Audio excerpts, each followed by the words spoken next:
云归，云归，云归，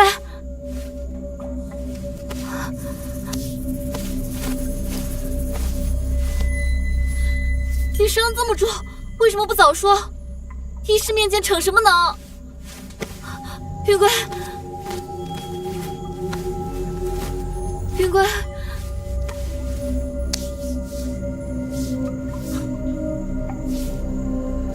要小心我的性命！爹，好疼，快跑！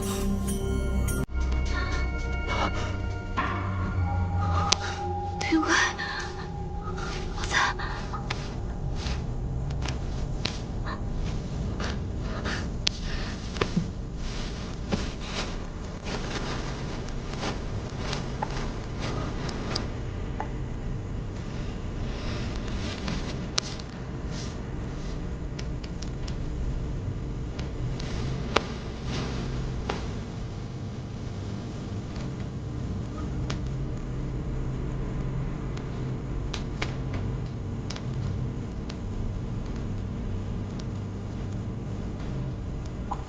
云归，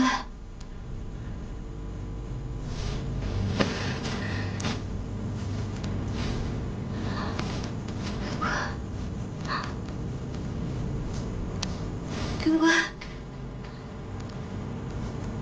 不行，就算嬴政能缓解发热，炎症不除，他还会再烧起来。得先想办法找到治伤的药。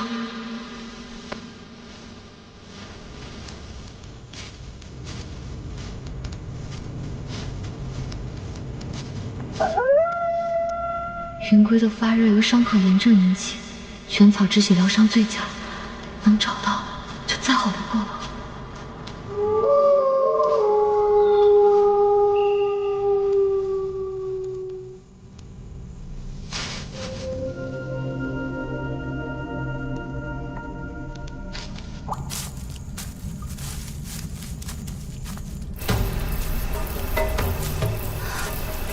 我记得山坳有车前草，取仙草5至8克，煎水内服，可退高热。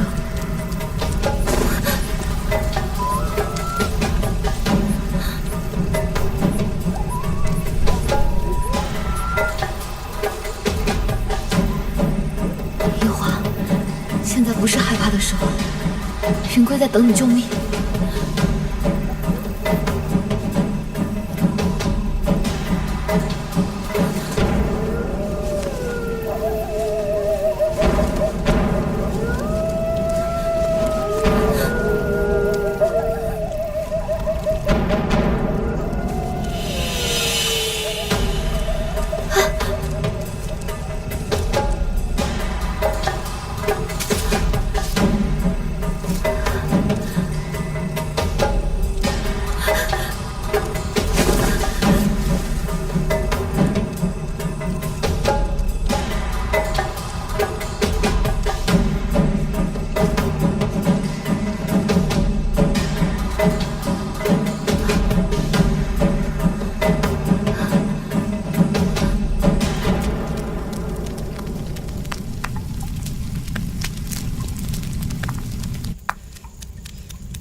只有这么多，不能再撒了。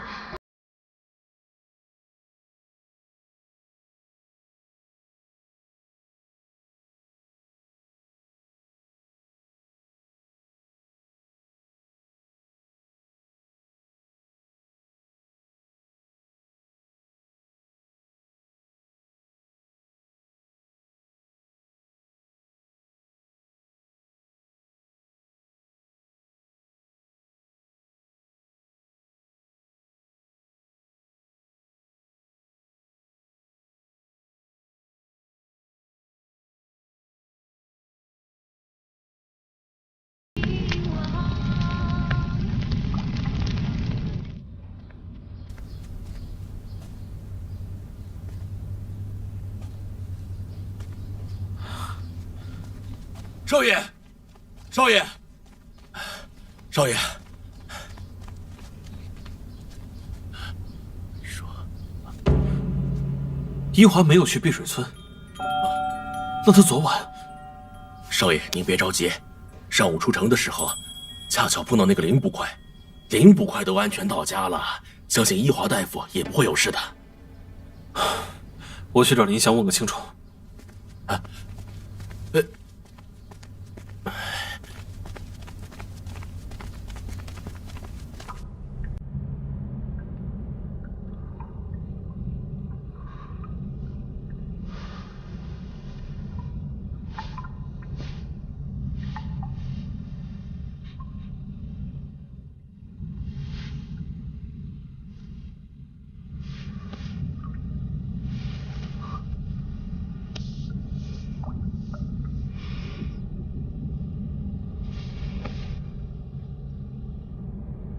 一个人出去找草药不害怕的吗？你不是最害怕一个人走夜路的吗？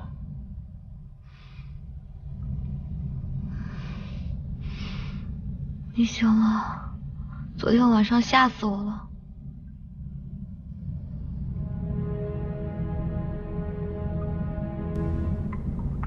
你呀，以后别逞能了。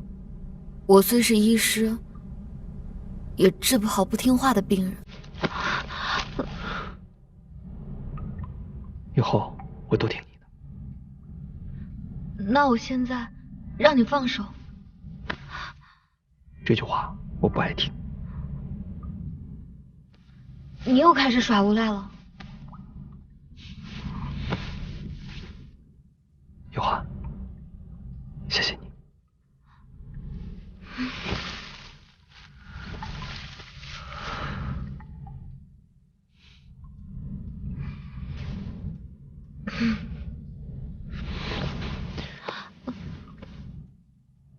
你在害羞吗？我才没有。医者面前，救人乃是本分。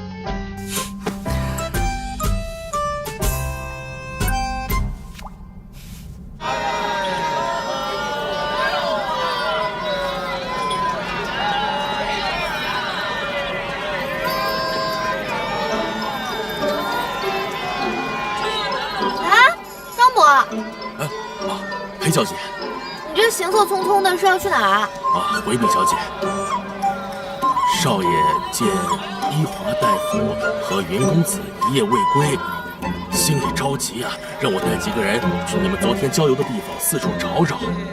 啊，就这事儿？天哥哥真是杞人忧天！我不都说了，一华和云归两个人去碧水村庄义诊了吗？不瞒小姐说呀，老奴一早就去了那个碧水村啊。你还真去了？去了。小姐，老奴还有任务在身，就先不打扰您逛街的雅兴了。哎，站住！您还有什么吩咐啊？我刚好买了不少东西，我正愁没人帮我搬呢。你刚好去帮我搬一下吧。现在吗？不然呢？不是，可是少爷还吩咐我们。怎么？少爷的吩咐是吩咐，我的吩咐就不是吩咐。老奴不敢。那赶紧。那就烦请小姐前面带路了。快跟上，快！这些东西往哪儿放啊？我们还有别的事儿要做呢。有什么事啊？这些东西还不知道放哪儿呢。待会儿。我这什么呀？好，我不是让你们去找人吗？不是他，放那儿，找人。是。干嘛这么凶？他们俩大活人还能……为什么买通林祥让他下山？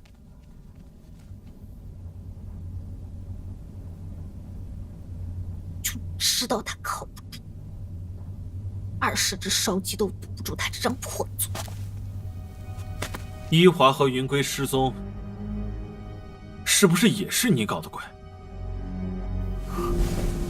干嘛说话这么难听啊？他们俩失踪对我有什么好处啊？那林祥的事你又作何解释？我就看着他嫌他烦，不想让他待在那儿，行不行？我就奇了怪了，他们俩大活人自己躲起来了，和我有什么关系？你哪只眼睛看见我绑着他们手脚不让他们下山了吗？拿着。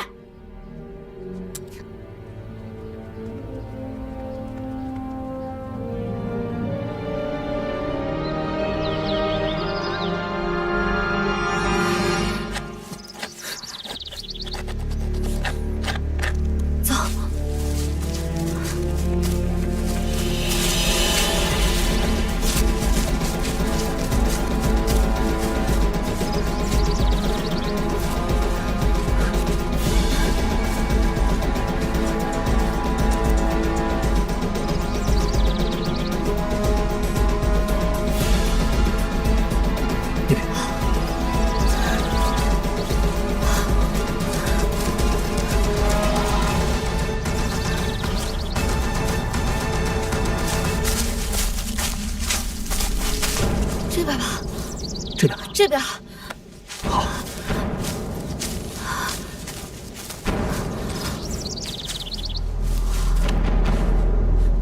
怎么又绕回来了？没道理啊！他们那些人紧追不舍，我们再绕不出去就会被发现的。我经常上山采药的人，怎么总是迷路呢？我们跑了很远，又从山上跌落。这不是你熟悉的树林，所以你无需自责。这样，我们爬到山顶，就知道回去的路了。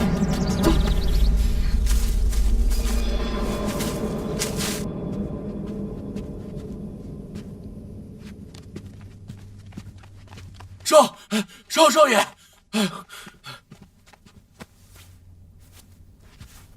这是伊华的。这切口分明是利刃割裂所致。伊华有危险，灵犀才告诉过我们叶家灭门一事。云贵的身份尚未得到确认，他便与伊华齐齐在山中离奇失踪，还留下了衣服的碎片。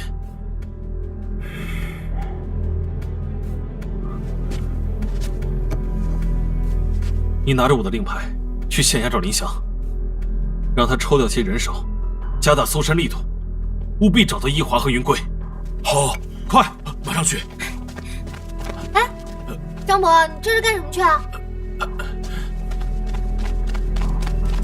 天哥哥，给你看我新绣的荷包，这次你一定喜欢。伊华从来没告诉过你他要下山，你也根本不知道他和云贵到底去了哪里。是还是不是？天哥哥，你回答我！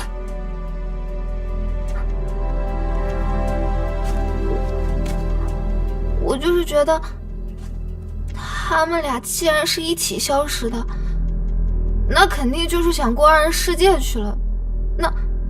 那我们又何必打扰呢？胡言乱语！伊华的性子我最了解，他从来不会不打招呼就消失不见。现在种种迹象表明，伊华的失踪和云归的身世有关，他们现在非常危险，或者可能已经遭遇了危险。而你居然还在这儿揣测什么八卦，想尽办法阻止我们找人。裴莺莺，你安的什么心？方成天，你以为就你们家一华的命值钱是不是？云归也是我朋友，我怎么可能故意设计陷害让他们去死啊？你以为我是半仙，在家里掐指一算就能知道他们俩是不是有危险，然后故意找麻烦阻拦你们去救人？你觉得这一切都是我设计好的，就因为我买通了林想，想要和你独处？方成天，你觉得我裴莹莹就是这样心思恶毒的女人，每天挖空了心思想要陷害一华，恨不得一举将你的心上人送上黄泉路。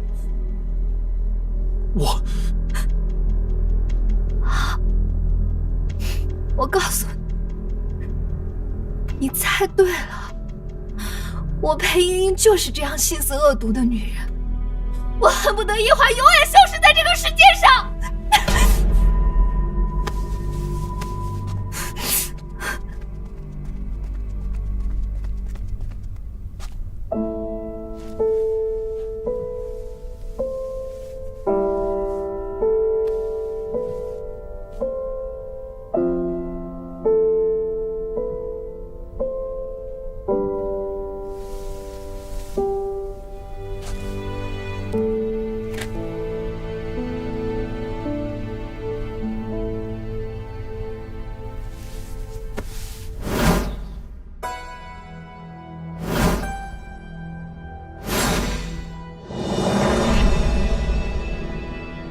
别走开，精彩在后面。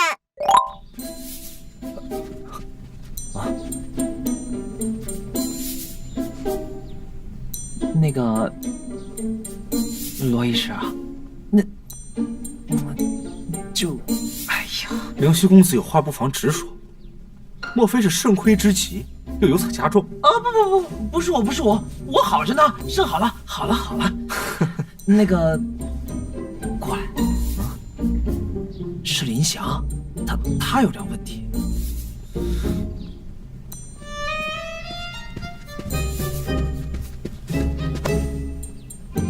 罗医师，上次你说要开的饭馆还开不？看，只要林捕头来，永久打折。啊？你没事了？往哪儿拍呢？别动手动脚的。老大，我有一种不祥的预感。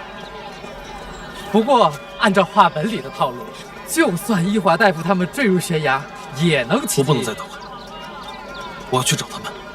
哎，你等等，那片山头那么大，你知道上哪儿找吗？伊华常常上山采药，对山路非常的熟。按照找到这块衣服碎片的位置，他们应该是从西边掉下去的，沿着山路去找，一定能找到。可是能派的人我们都已经派去了，现在就你跟我，怎么找啊？哎，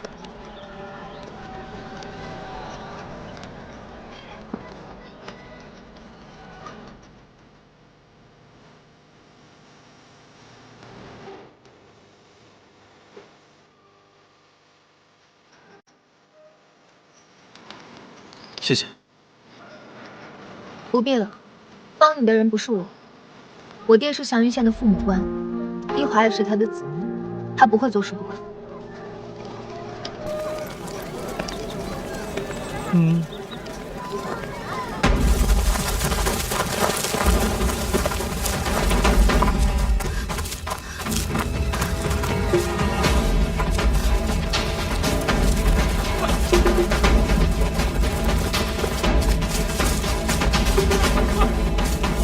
这样下去不是办法，我对山路比较熟悉，我去引开他们。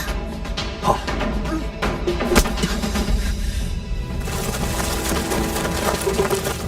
他们找的是我，我不该连累。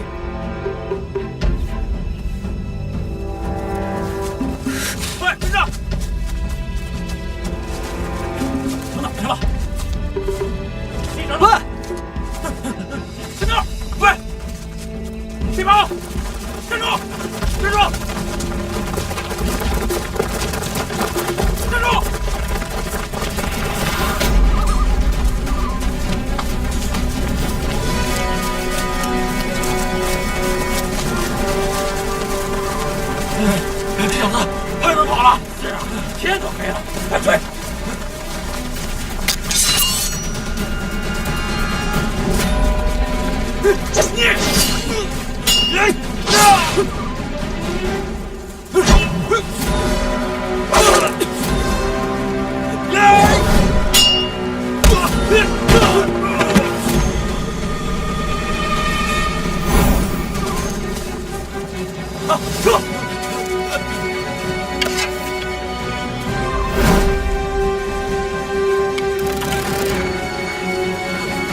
想法。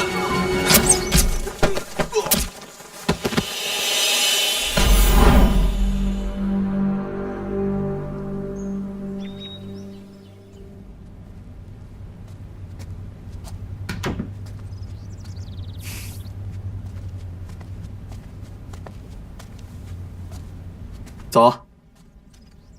你真的要去京城？嗯。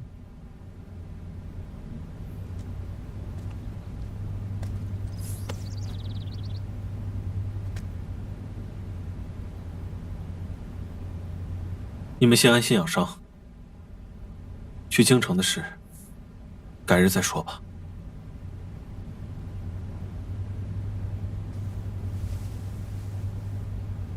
昨天的事，我和云归欠大家一个人情。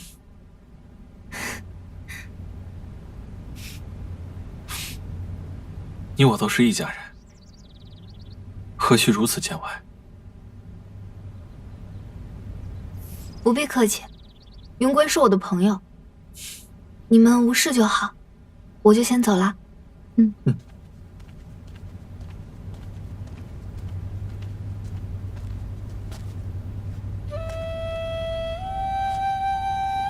我也要去巡城了，你们暂且歇息。好。嗯。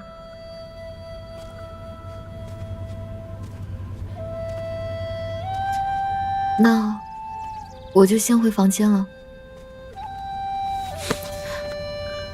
依依。嗯。我带你去个地方。好。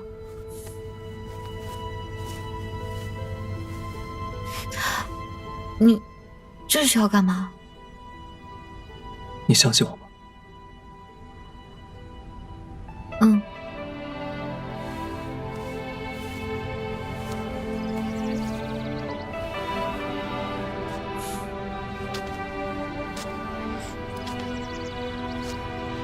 安心跟我走。嗯，好。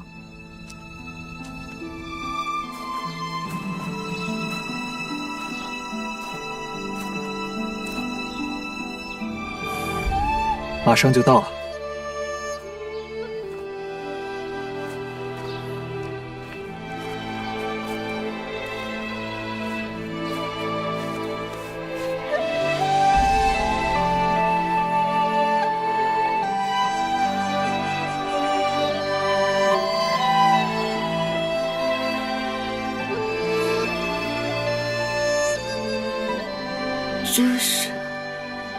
这是我欠你的。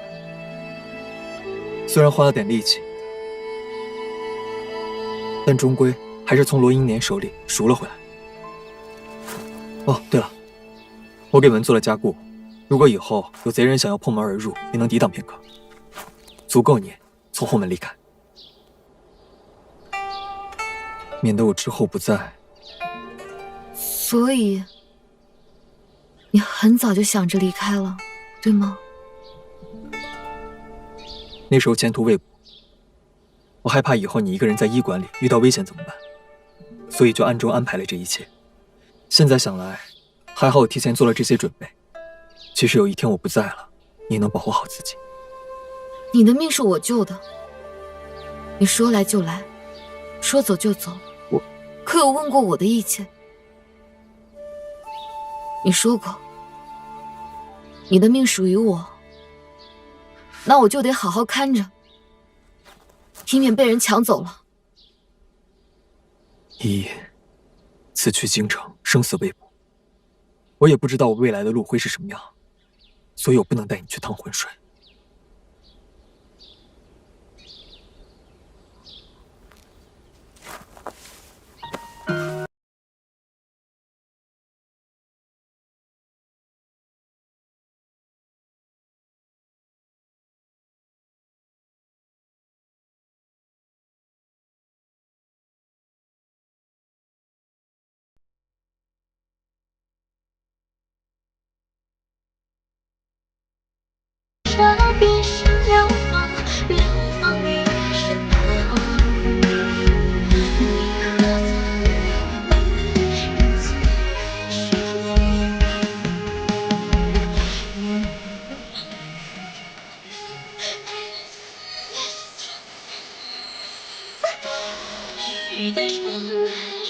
归，自我从山崖再将你救起的那一刻开始，我就已经在水里了。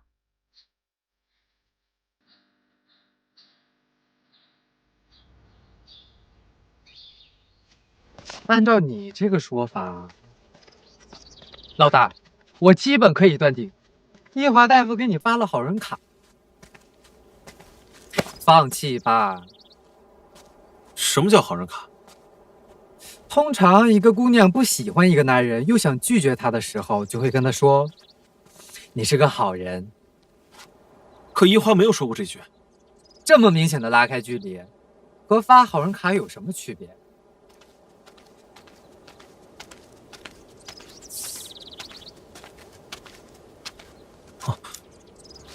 阴阳，上次的事儿，你的一华要被人抢走了，快去追吧。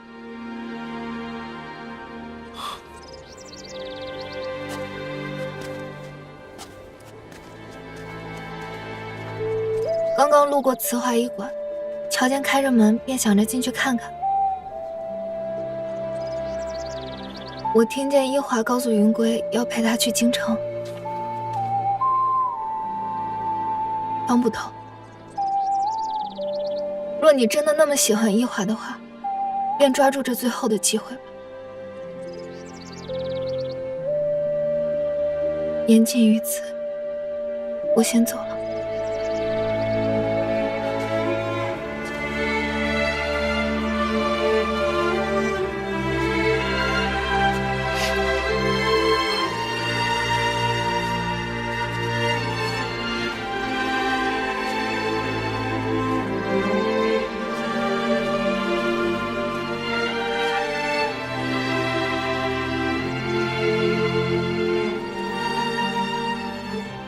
我和大小姐认识这么久，还是第一次看到她这副表情。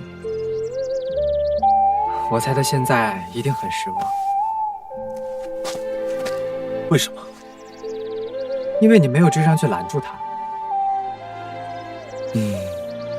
既然决定了，就放手去做吧。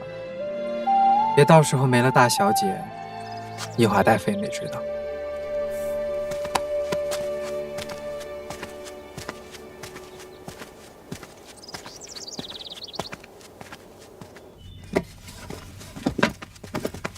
一华，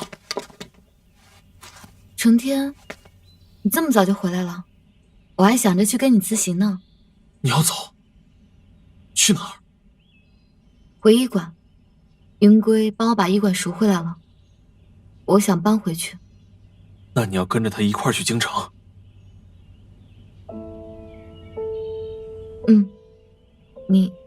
你知道了。你真的要去？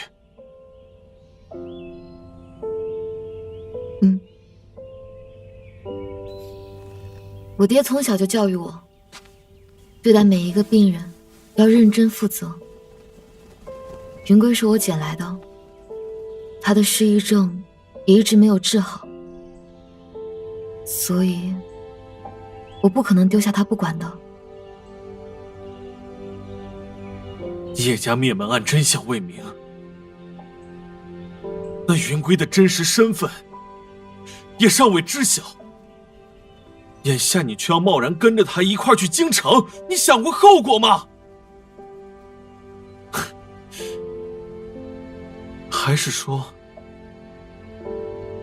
他已经对你重要到可以不顾自己的安危？一华，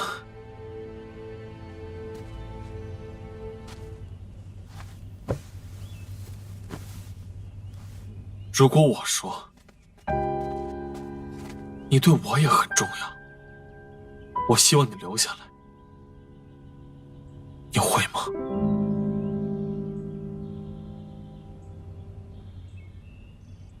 成天，你对我来说真的是很重要的朋友，所以我希望你支持我做的决定。如果今天说这番话的人是云归呢？你的答案又会是怎么样？他对你而言，也只是一个非常重要的朋友吗？不，平贵对我来说确有不同，但我们终归不是一路上的人，我们总会分道扬镳的。也许我们连朋友都算不上，只是医生和病人。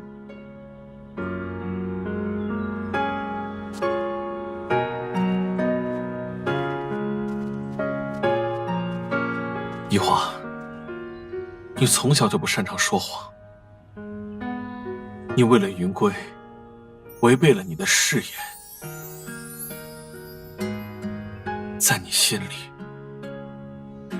他怎么可能只是一个病人？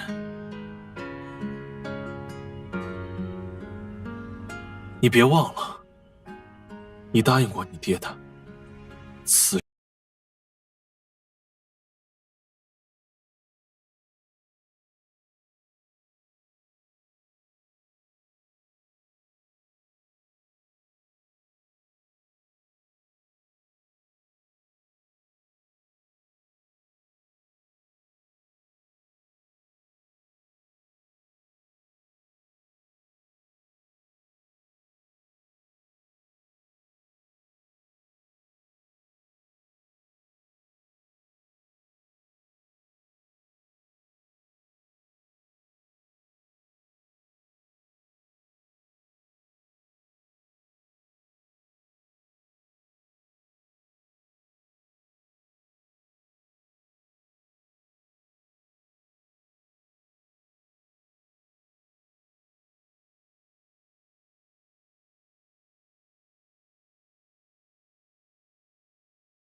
我自己做的决定，自己负责。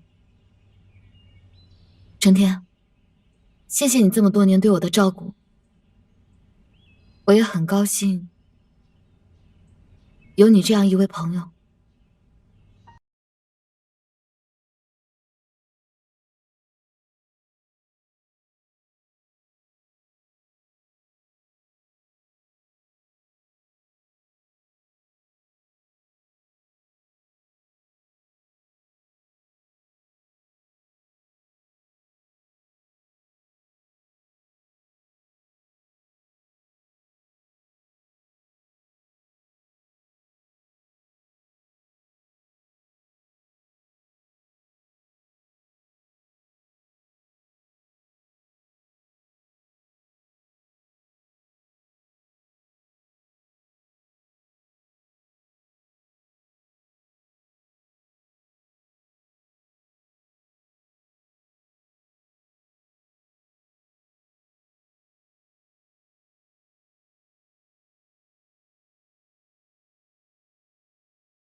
大人。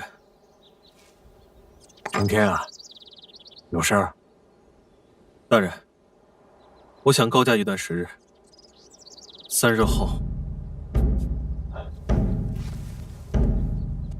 这样，先升堂，有事儿过后再说。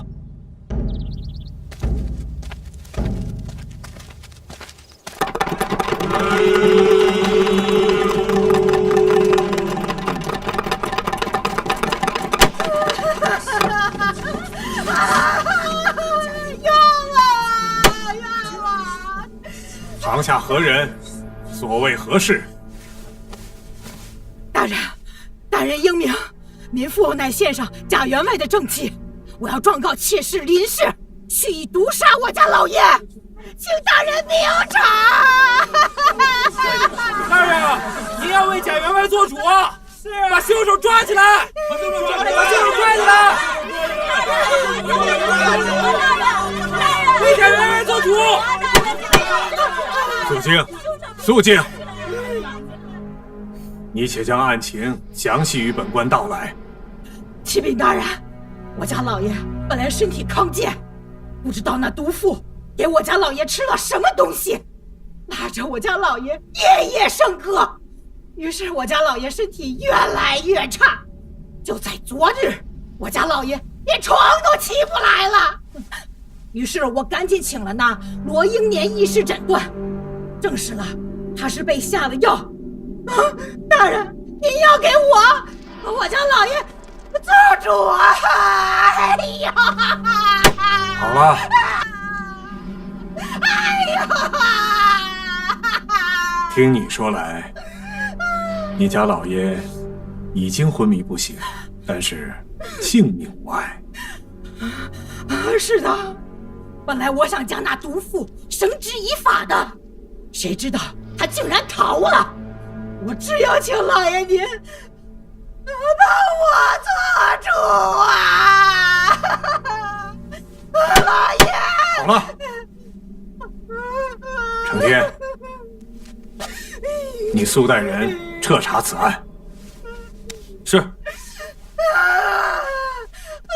呀！哎呀！走吧。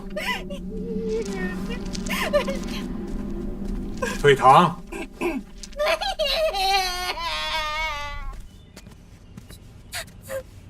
不知老板娘这么着急叫我过来，所为何事？妹妹见谅，我也是受人所托。一华大夫，求你救我一命，救我一命！快起来，快起来！到底发生了什么事情？坐下说吧，我们坐下说。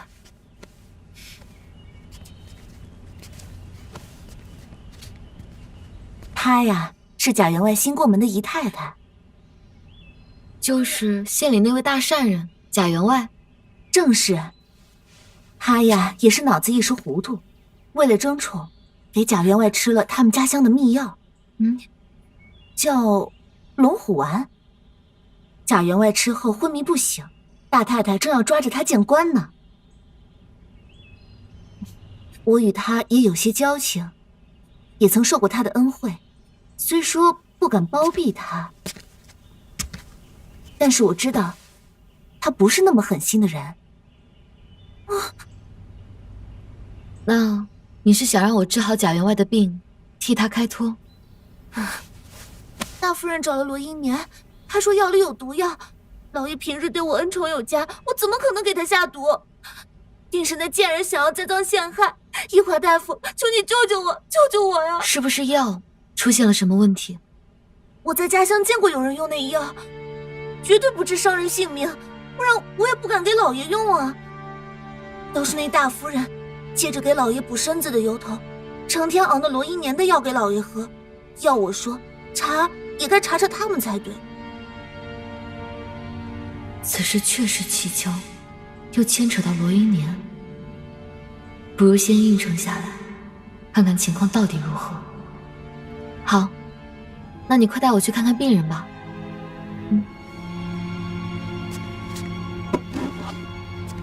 快去呀！哦，贾员外一直未醒是吗？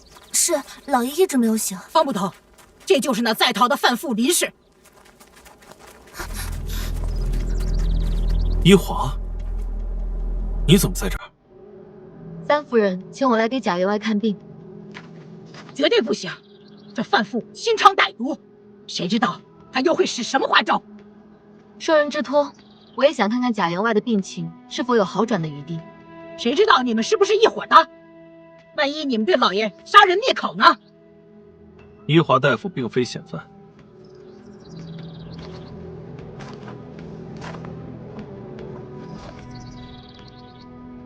还请大夫人慎言。你确定要掺和此事？治病救人乃医者本分。好，那你且去吧。有什么事，我一并承担。方捕头，你走。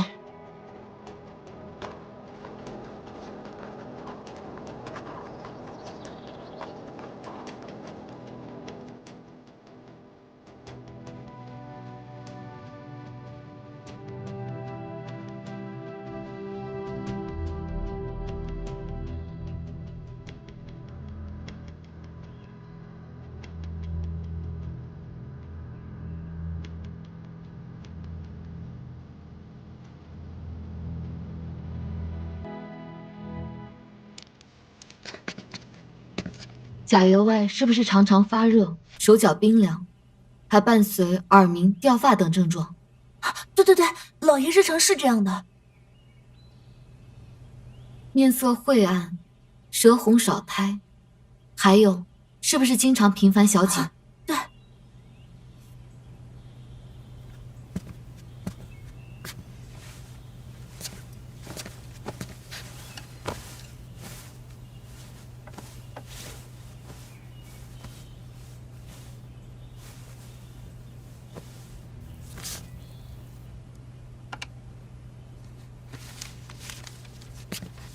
是精气亏虚之症，按方煎药，今日应该就能醒过来。我立刻去办。若是老爷醒来就罢，否则你们吃不了，兜着走。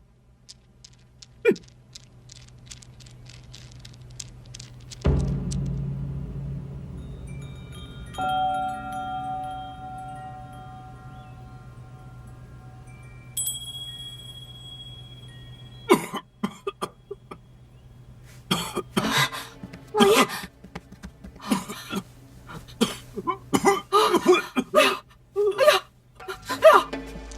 怎么有血啊？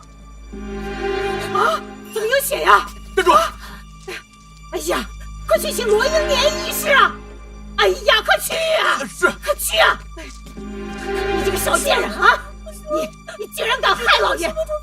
方捕头，还不把他们两个抓起来！不知道，他们这是要杀人灭口啊！方捕头，快去啊！哎呀，老爷！老爷！你还愣着干什么？快把他们抓起来送官呐！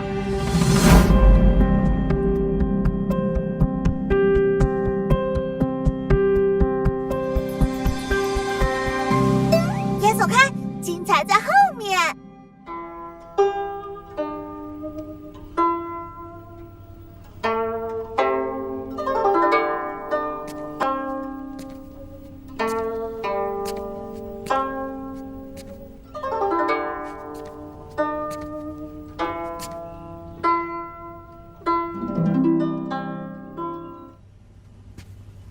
云公子又有什么指教？老板娘，我想和你借些银子，把医馆赎回来，我可以分期还给你。那你又能给我些什么？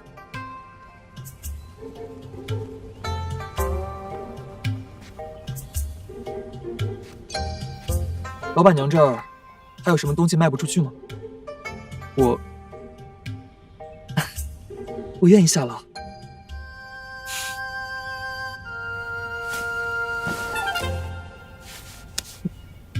那合作愉快啊，云姑娘。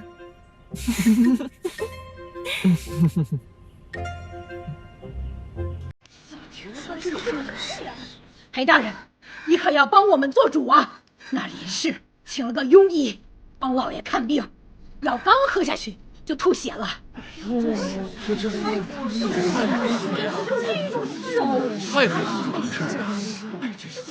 他这是要害死老爷呀！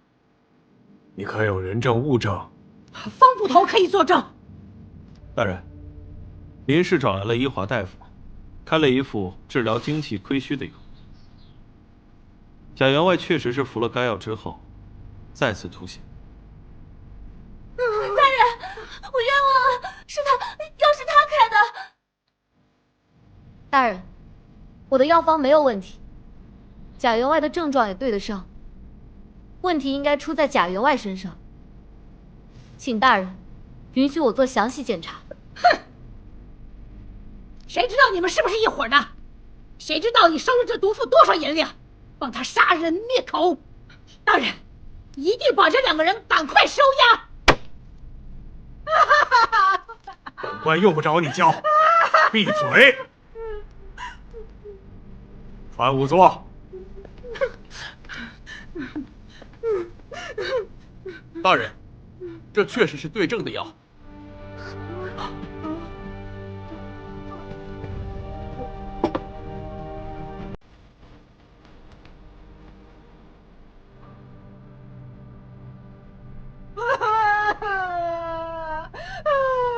来啊，将林氏收押，容后再审。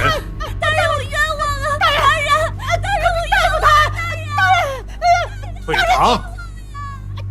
哎呀，这大人啊！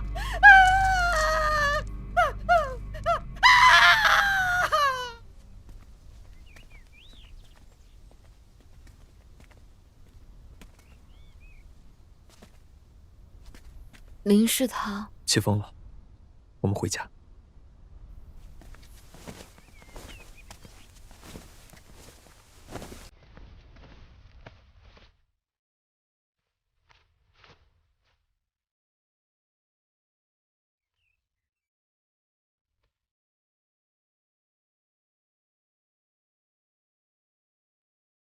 走吧。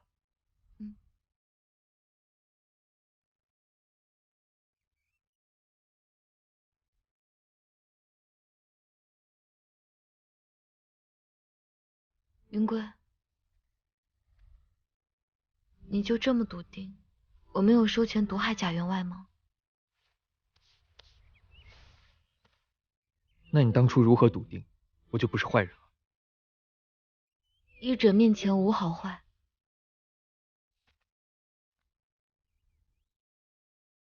我认识的医医绝不屑做违背医德之事。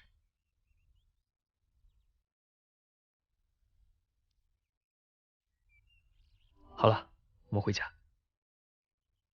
我想出去走走。那我就陪你出去采药。嗯。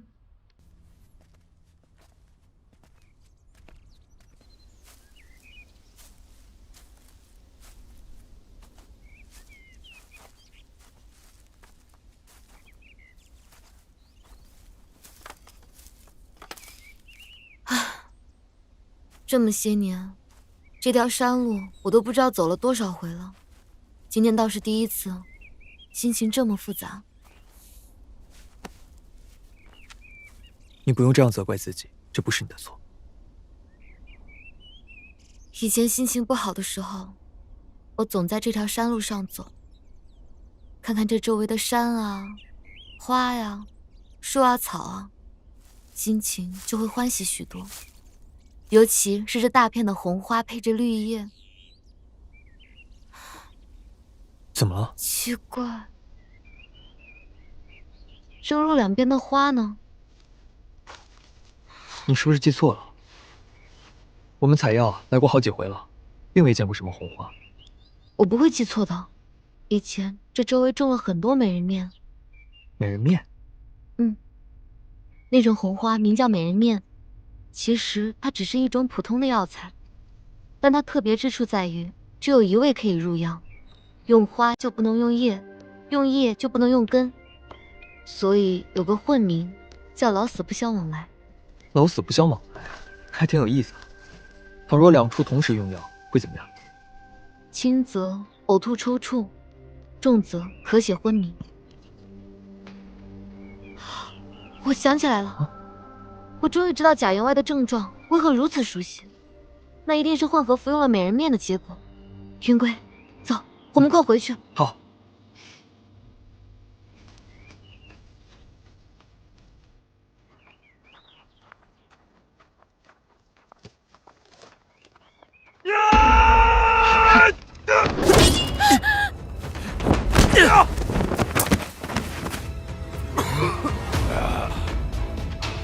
别怕，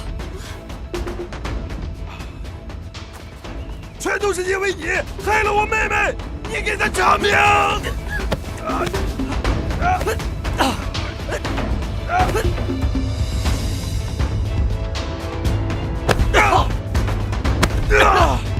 云归，云归，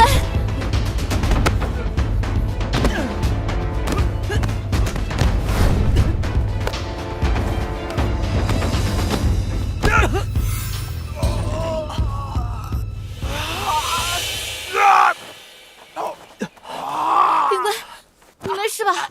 有没有受伤？我看看。我没事，我真没事。你疯了吗？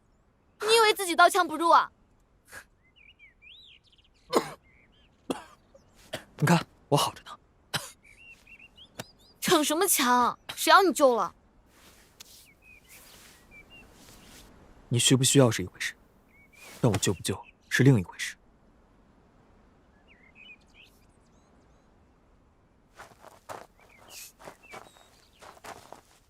你是林香儿的兄长，都是因为你，我妹妹被下了冤狱，你才是真正的杀人犯。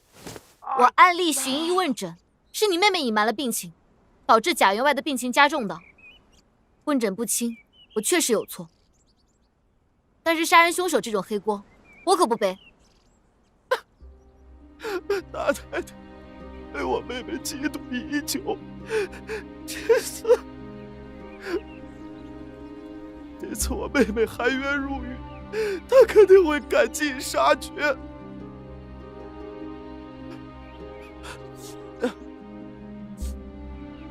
我求求你，我求求你救救她，救救她，我求求你了，求求你。那我们换个地方说话。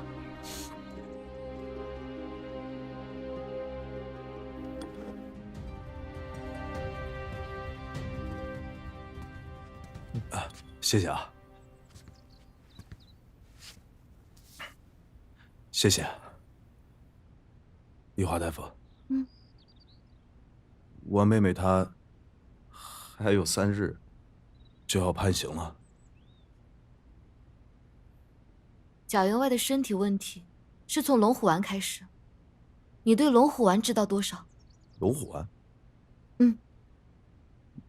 没听说过。事到如今还不肯老实交代，让我们怎么帮你？不是，是林仙儿自己说自己家乡有秘药龙虎丸，你身为他的兄长，竟毫不知情。我相信香儿，她不会说谎。那这样的话，只能先找到林香儿，问出来药在什么地方。我只有拿到药丸，才能对症下药。我妹妹被官府收押之后，就打入大牢了。我想见她，塞了很多次钱，官爷都不通融。家表双亲知道此事之后，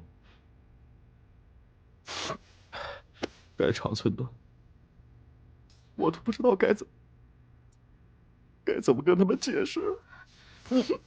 你别着急，我会好好想想办法的。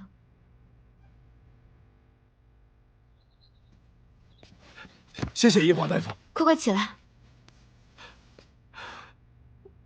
谢谢。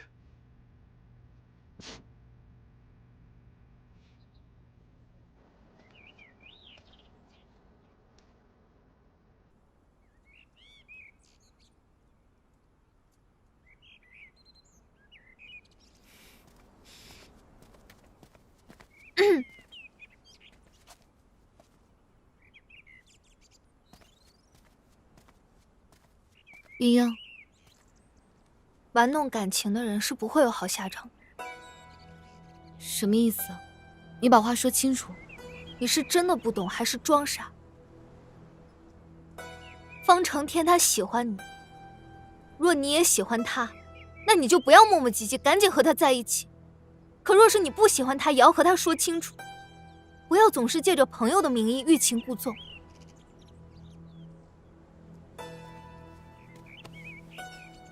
鸳鸯，你倒是跟以前不太一样了。难不成你也觉得我是个什么都不懂的小屁孩？不，既然你话已经说到这儿，那我也不希望你有什么误会。我和成天已经把话说开了，我们过去、现在、将来都只会是朋友，并不是像你所说的什么欲擒故纵。我今天来找他，只是想请他帮一个忙。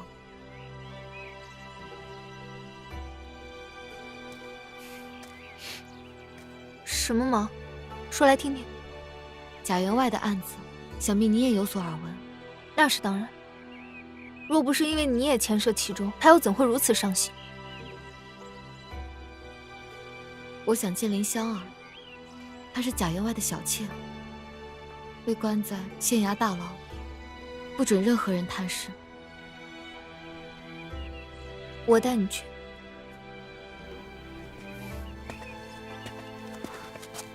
为什么？因为我知道，就算我不帮你，他也一定会帮你。但他身为捕头，私自带人进入大牢，便是知法犯法。我不像你，我做不到不替他考虑。对不起，鸳鸯，我没想那么多。你不要再说了，回去等我消息吧。鸳鸯，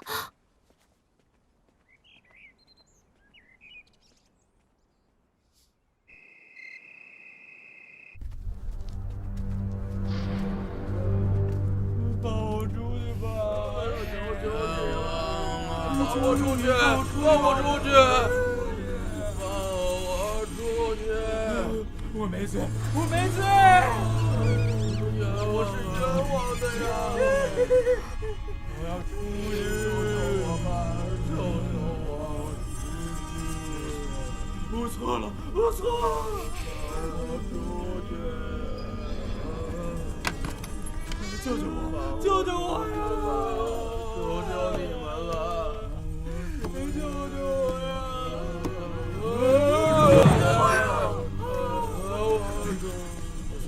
我错了，我错了！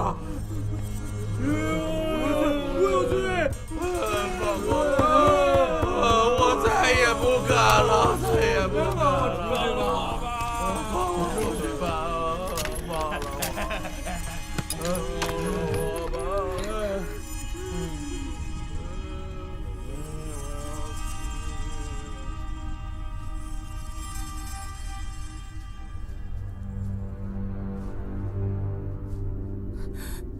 是你，都是你害我的！我总归也不会放过你的！你冷静了吗？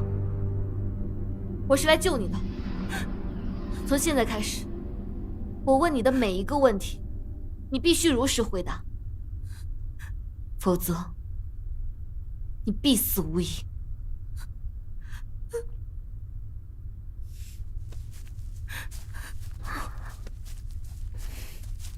我觉得你还是好好锻炼身体吧。嗯。好歹能扛走。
快去！属下这就去。丫头，气死我了！我已经问过你的父兄，你的家乡根本就没有龙虎丸这种药。事到如今，你竟还不肯说真话。既然你自寻死路，那便怪不得我了。我说，这药是我从一个高人手上买的，那高人是个游方术士，自称龙虎天师。龙虎天师，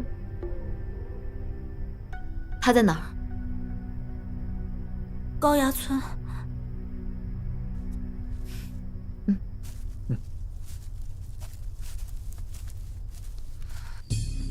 我说了，令牌不在我这里，你跟着我也没用。英英，令牌丢失非同小可，你不要再胡闹了。方捕头，请回吧。这贸然闯入女子闺房，怕是不太合规矩。你还在跟我置气？方捕头说笑了，我一个小丫头哪来这么大的气性？林英英，大人，让开！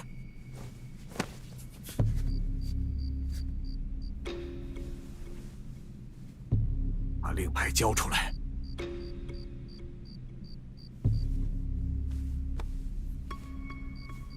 你在说什么？我听不懂。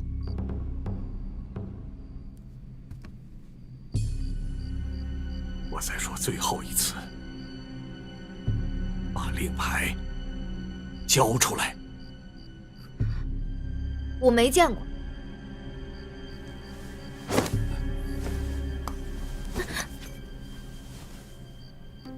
这是何物？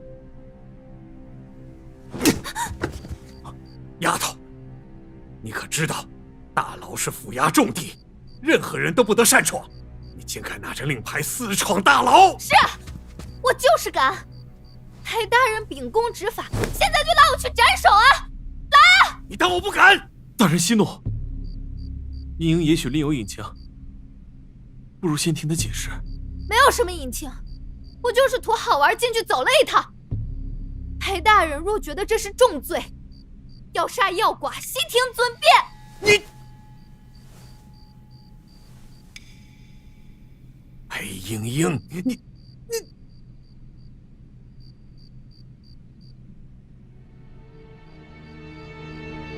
罚你禁足1个月。大人。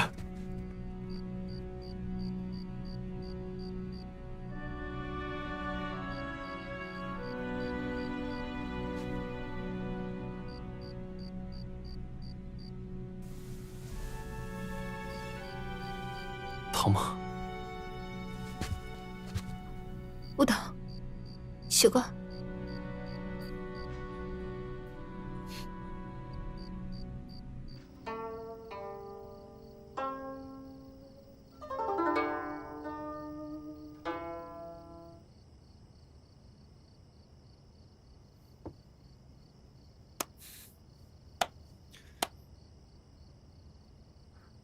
老板娘的琴声，果然是听多少遍都不会腻。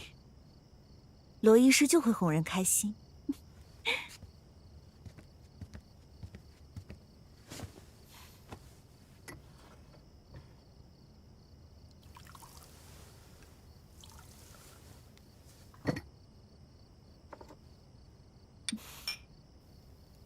听说贾府发案的那个小妾林氏，是你朋友啊？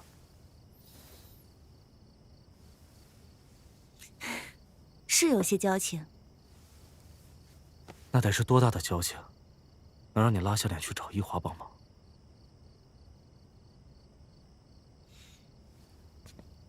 我这醉生阁现在看起来还像个样子，前2年可没这么好的光景。当年林香儿帮了我一把，我现在虽然说不能为她赴汤蹈火，却也不能看着她送死。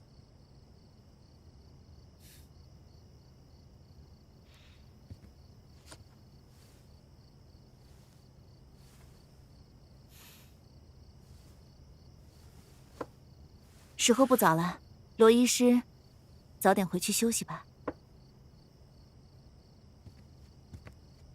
月宁啊，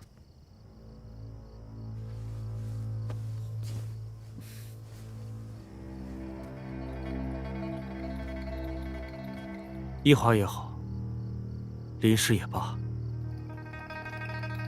每个人都有每个人的命数，别往这滩浑水里去。我是为你好。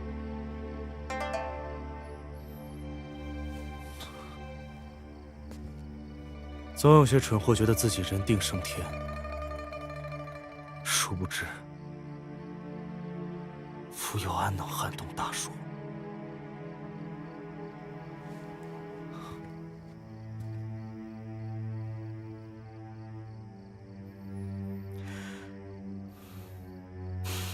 罗医师，你喝多了。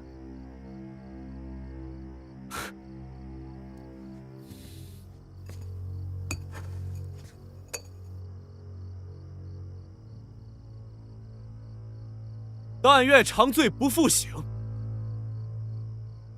少太多忧愁。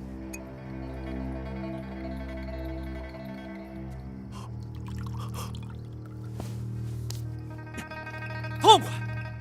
哈哈哈哈哈哈！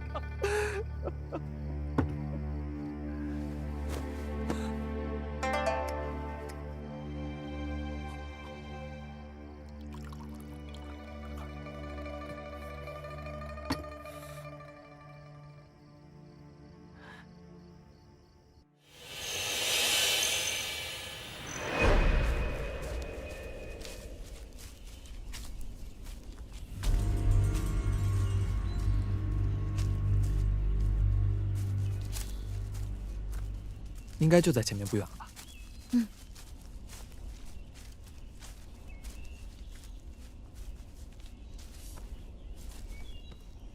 这高崖村说近不近，说远也不远，怎么还走不到啊？真是的。哎，依依，你饿不饿？先垫一下。我不饿，你吃吧，赶紧赶路吧。好。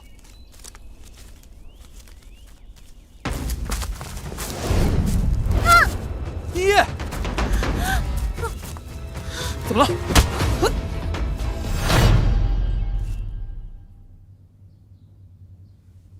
东西都藏好了吗？确定没有遗漏？老爷放心，所有的货都已入仓，绝无遗漏。如今整个祥云县都不会再出现一朵美人面了。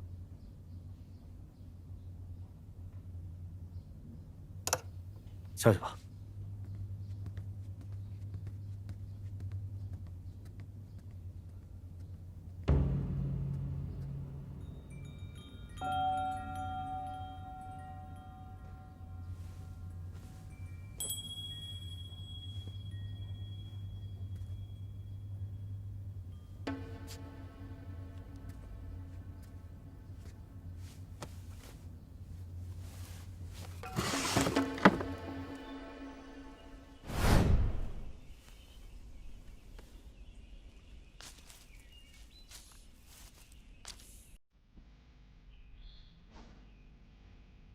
我大意了啊！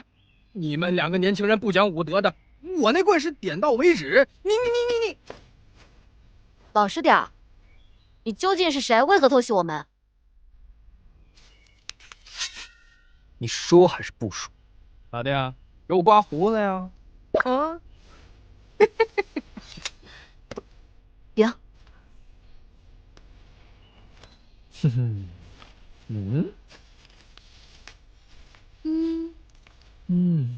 特别香，真香。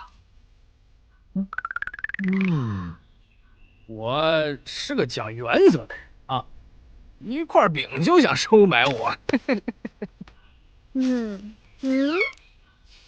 好香啊！哎，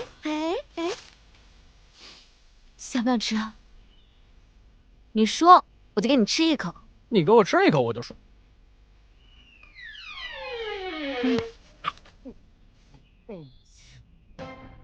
说，我本是一名江湖术士。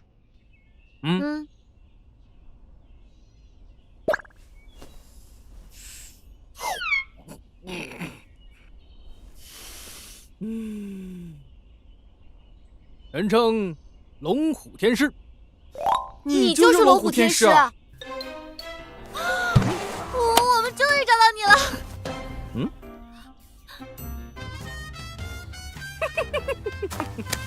你笑什么？嗨，男人嘛，懂。啊？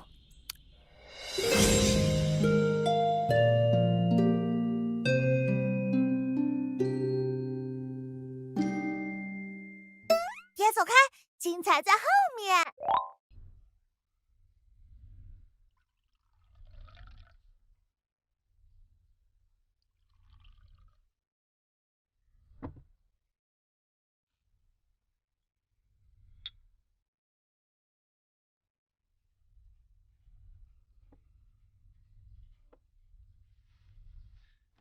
到了我这个年龄段，见过的女人不计其数，可不知道为什么，每次见到你，都让我的心跳变得不同。不应该呀，在下吃过的盐，比很多人吃过的饭都多。我听一华说呀，盐吃多了对心脏不好。哎，你吃点这个，这个好，这叫葡萄。我知道，我知道。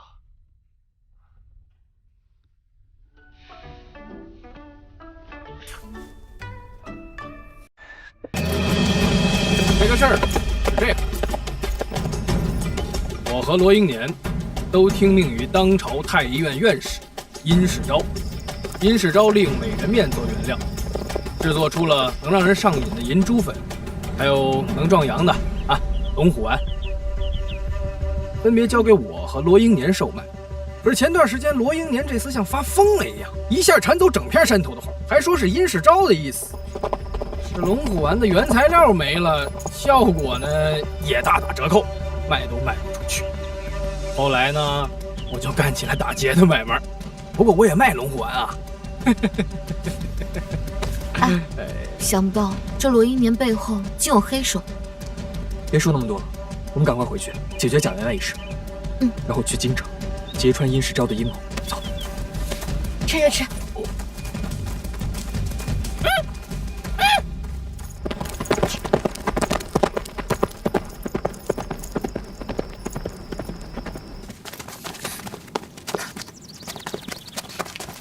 英英，不要胡闹了。我知道你们要提审重犯，可是你们有没有想过，如若判了林香儿死刑，最后又有证据证明她是无辜的，那你这父母官又有何颜面对你的子民？此话何意？没错，是我偷了令牌去了大牢，我带一华去见了林氏，他说了他是被冤枉的。一华和云归也已经去寻找救他的证据了。爹，你虽然不是一个好父亲，但是无法否认你是一个好官。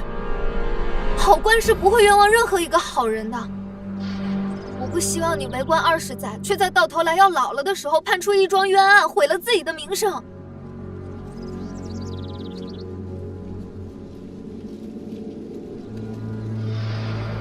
大人，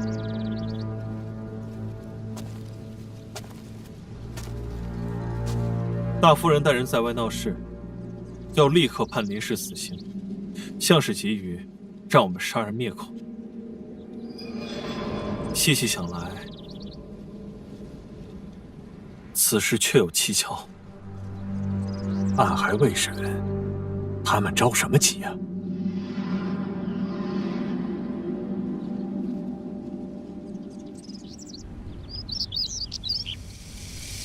都知道裴大人是出了名的公正廉明，难不成这次要包庇那小贱人不成？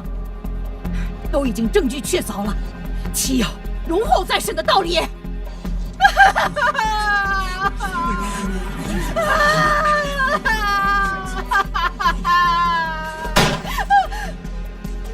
贾员外的症状乃是混服美人面所致，而范妇林香儿只给贾员外服用了一种药，那么另外一种药又是从何而来？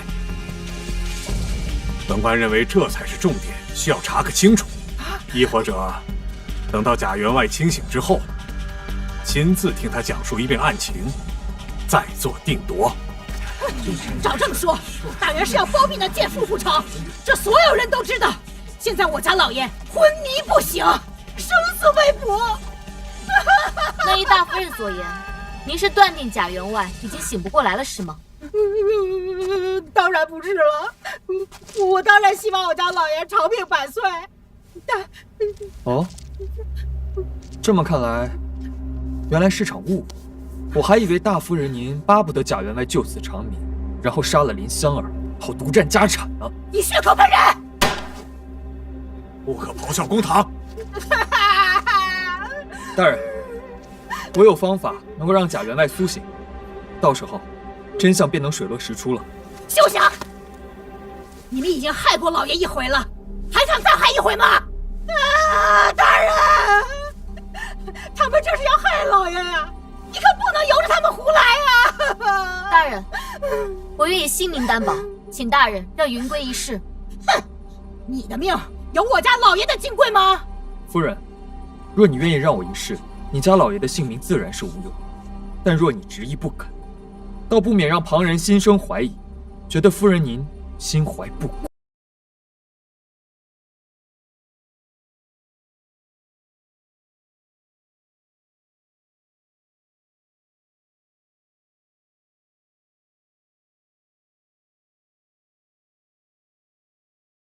的皮，自然是不会给你这个机会。老爷。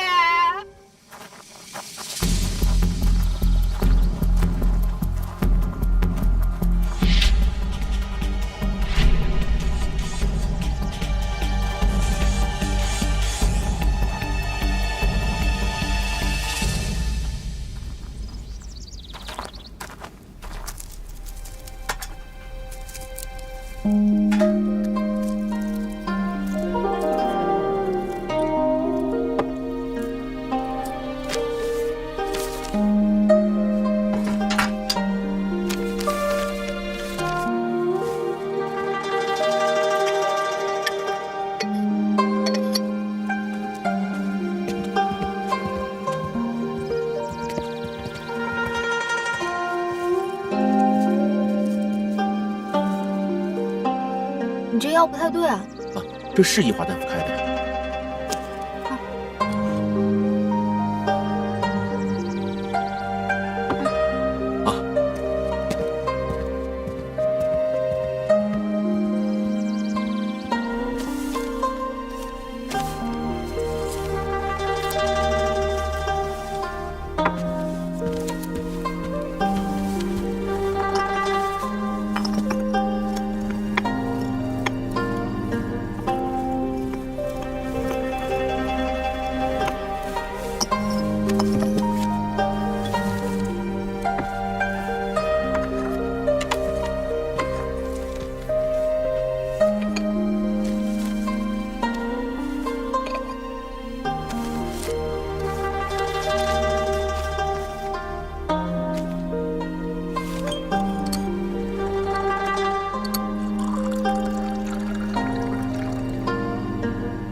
如何？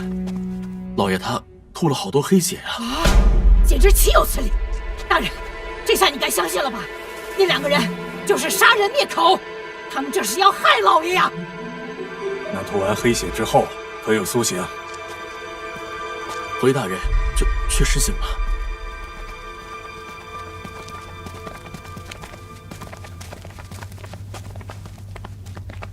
大人，启禀大人，贾员外已经苏醒。据他口中所言，事发当日，他确实是先服用了罗英年给出的补药，之后又吃了林氏给的龙虎丸，所以才咳血昏迷的。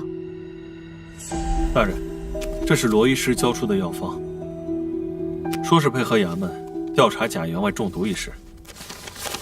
这个罗英年倒是懂得以退为进。大人，罗英年开出的药方里面确实含有美人面，据他方中所言，应该是为了起到补精气、调阳虚的作用。这案子水落石出，一切都是一场意外。那好，传令下去，林香儿无罪开释。是。你们俩走吧。走。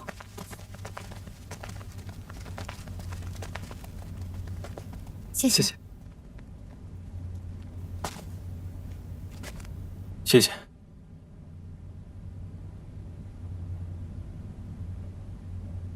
怡华和云归的协议我收下了，但我却不知方捕头谢我是为何。莹莹，这次你立了大功，爹也要好好谢谢你啊！爹，女儿是不是没有骗过你？哎，你呀，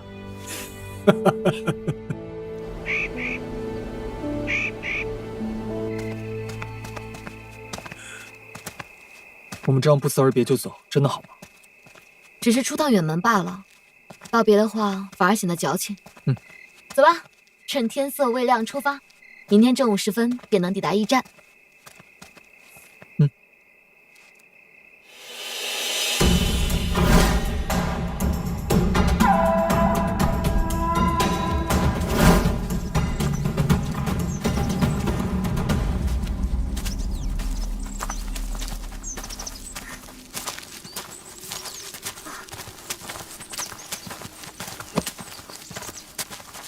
看见我是不是很意外？你身为县令千金，何苦跟我们淌这趟浑水？真心喜欢一个人的时候，无论你告诉自己千百遍也要放弃，但只要你看见他站在那里，还是会忍不住的被他吸引。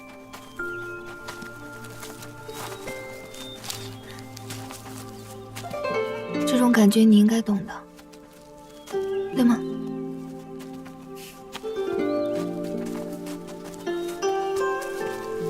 莹莹执意要来，大人也拿她没有办法。那你呢？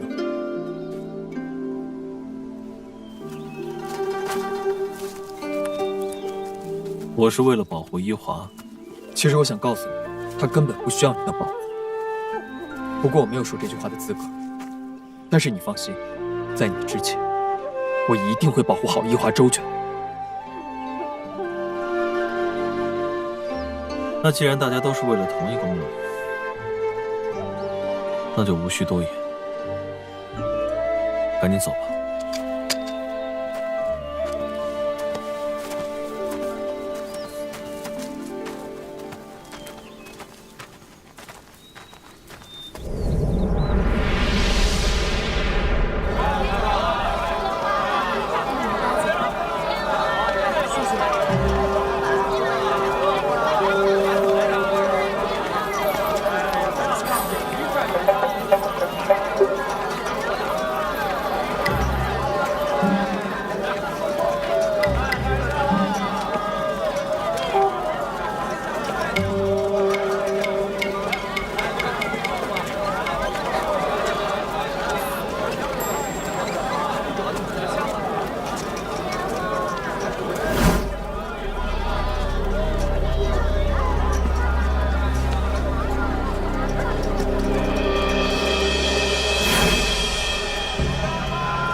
少阳所谓心胁痛者，言少阳盛也，盛者心之所表也。9月阳气尽，而阴气盛，故心胁痛。所谓不可反侧者，阴气藏物矣。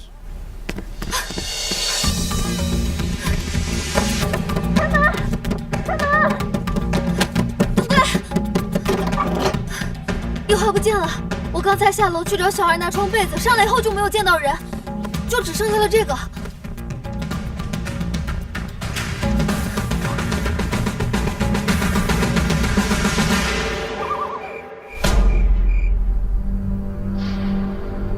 进去。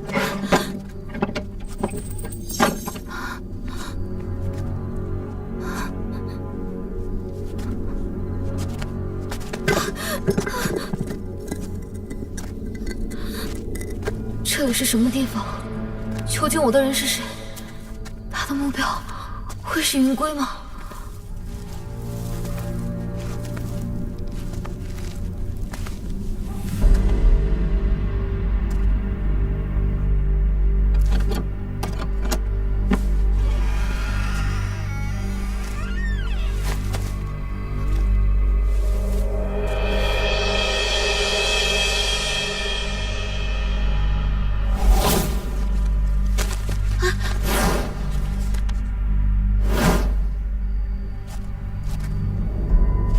殷世昭，哟，你竟然认识我，有点意思啊！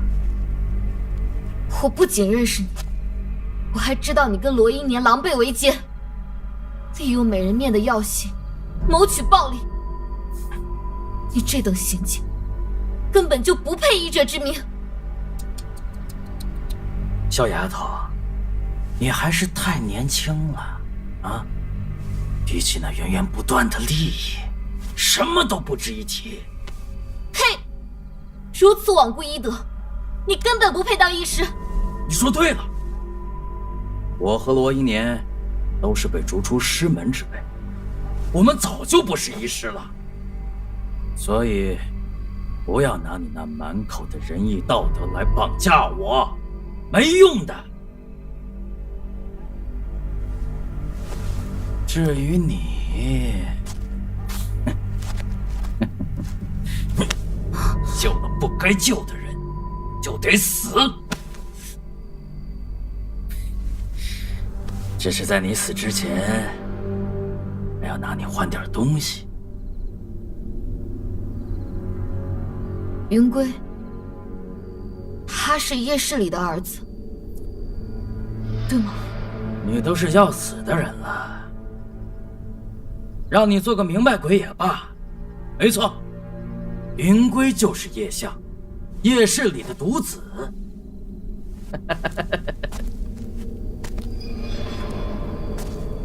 对了，你在这儿好好珍惜你仅存的这几日时光吧，啊！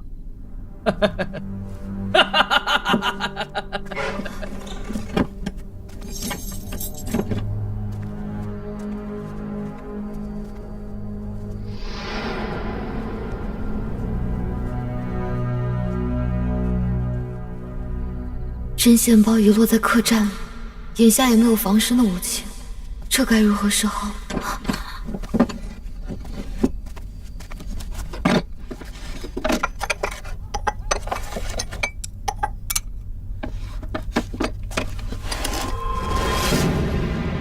放我出去吧，求求你了，求求你好不好？别做梦了，赶紧吃着吃吧，吃一顿少一顿，过2日就上路了。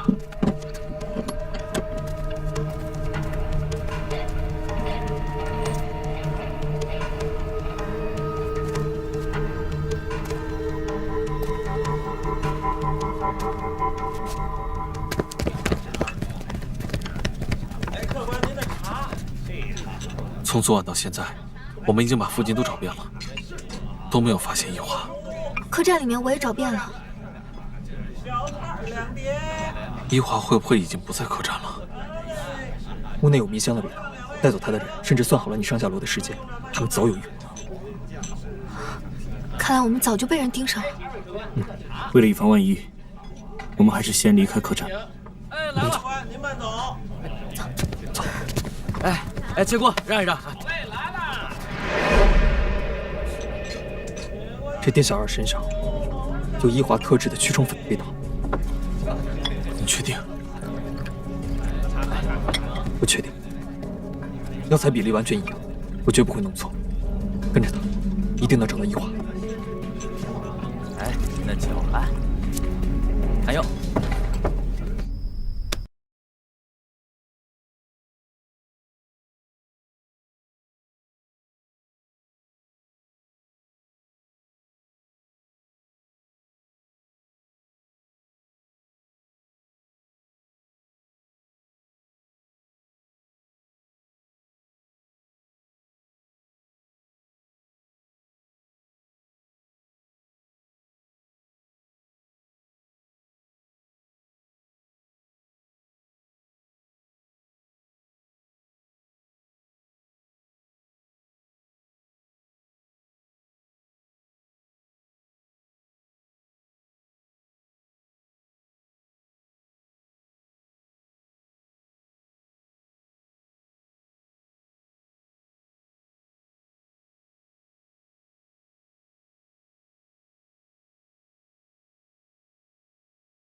对不起，我来晚了。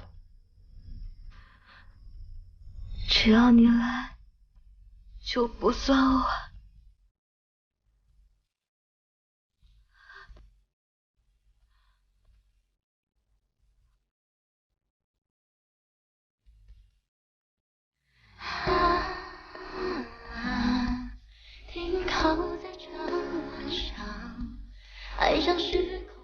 走，我带你回家。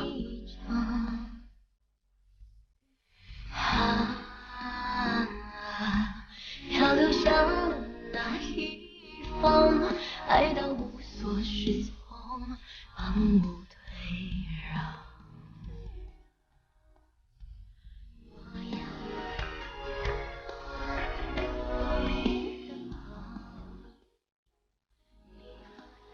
你本可以不这么做的。伊华昏迷不醒，若无人帮忙阻拦追兵，单凭云归一己之力，如何带他逃出城去？你我二人装扮成云归和伊华的模样，是最安全也最可行的。你竟这般为云归考虑，生死也可置之度外吗？你认为我这么做都是为了云归？那你是为了伊华吗？啊，我糊涂了。你当然是为了伊华。走吧，就当做是陪我当一回亡命鸳鸯。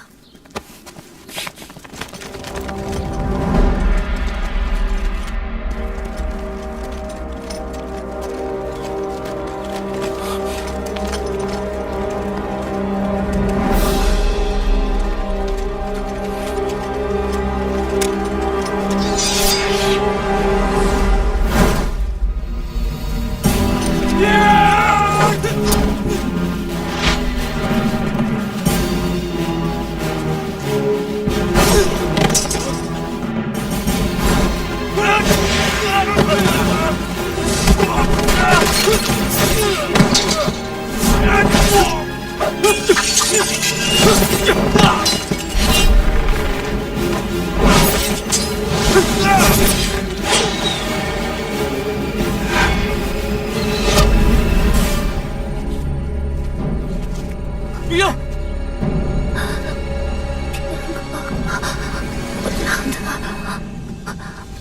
我能保护你。别动！云归，不，叶晓，你身负叶家满门血债，这往后的漫漫长路，你该如何走下去啊？依依，对不起，是我连累了你的朋友。该说对不起的人是我，他们是为了救我。别担心，我们一定能想到办法救他们。囚禁我的人是殷世昭，他跟我说你是叶氏里的儿子。其实，我在我们摔下悬崖的那一天，我便恢复了记忆。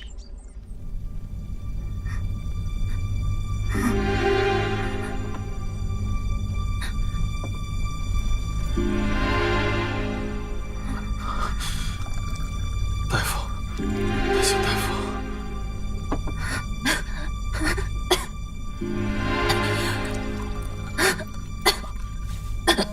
英英，英英，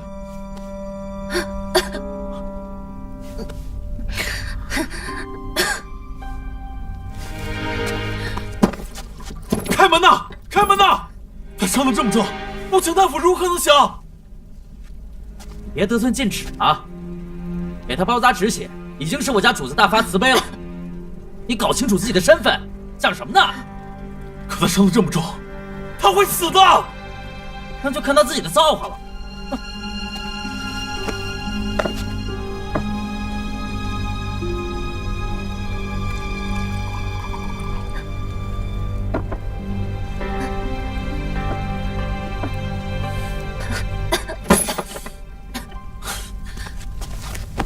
这一切都是殷世昭的阴谋。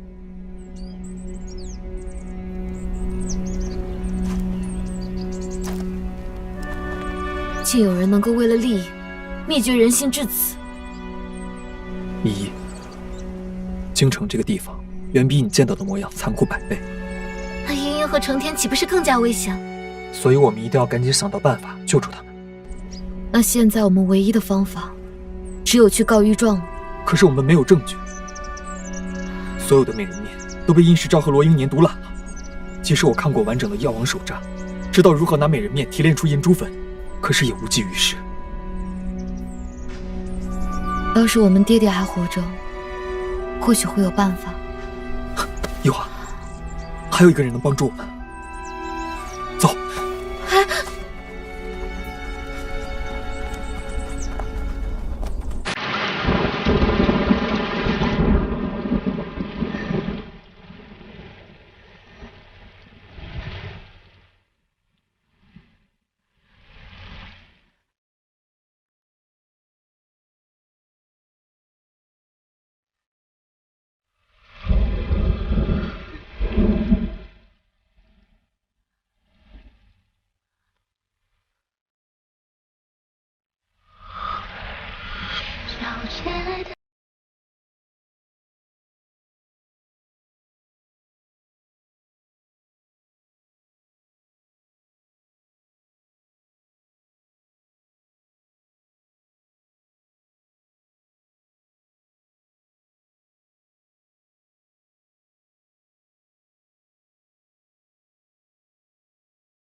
要跟我去浪迹天涯，我还没有为你穿上凤冠霞帔，还没有等我用3枚6片，用100只糖葫芦迎你过门，还没有听我说过我喜欢你呢，不是吗？莹莹，骗人，都是骗人。从小到大，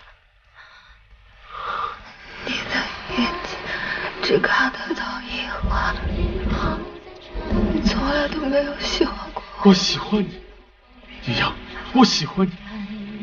这次我没有骗你，这次我是认真的，我是认真的，莹莹。你不是说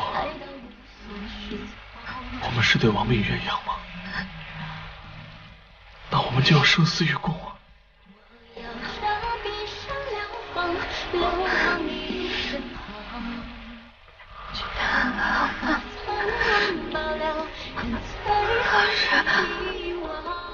我不要你死，我要你好好活下去。莹莹，天哥哥错了，天哥哥错了。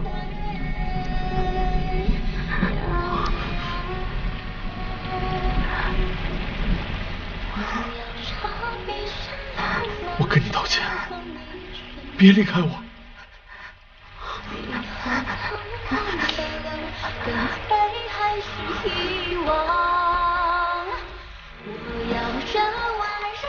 莹莹，莹莹，莹莹，莹莹，莹莹，别离开我，别离开我，莹莹。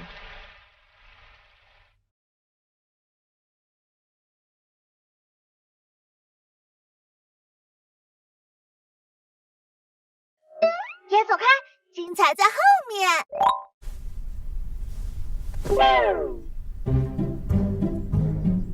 唉，你说现在的女孩子为什么这么爱生气啊？这一生气吧，还特别难哄。那倒也没有，比起裴莹莹来说，还是你的伊华更爱生气一些。伊华呢，只是嘴上逞强，内心呢柔软着呢，哪像你们家裴莹莹那个丫头有2副面孔。你看着，婚前越是娇气的小公主，婚后一定秒变母老虎。呸！要说2副面孔，还是你更胜一筹一些。虐妻一时爽，追妻火葬场。出来混的总是要还的，咱们啊，走着瞧吧。嗯。啊。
太史公，哎，这是谁家孩子？这是？怎么这么缺心眼呢？上来又是跪又是拜的，老头我还没死呢。晚辈是叶相，曾因家父叶世礼，再次和您有过一面之缘，您可否还记得？叶相。哦，不认识。我告诉你们啊，别胡乱攀亲戚。哎，走啊！告诉你们啊，老头我可是京城第1首富，家财万贯，良田千亩，天天都有什么干儿子、干孙子找上门来，想分我一杯羹，想骗我没门！走。云归，我看着老爷爷病得不轻，像是疯癫之症。疯不疯不重要，重要的是，他这里有我们要的东西。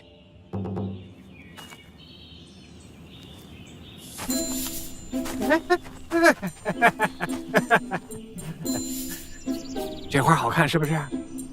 这可是我从江南带回来的，好不容易才养活的，非常的珍贵。哎，你们别老盯着啊，万一把它看坏了，连赔都赔不起。太师公，我们的朋友急需美人面救命，求您把花给我们。不行，太师公，多有得罪。云归，云归，站住！这招啊，就是你爹来也不行。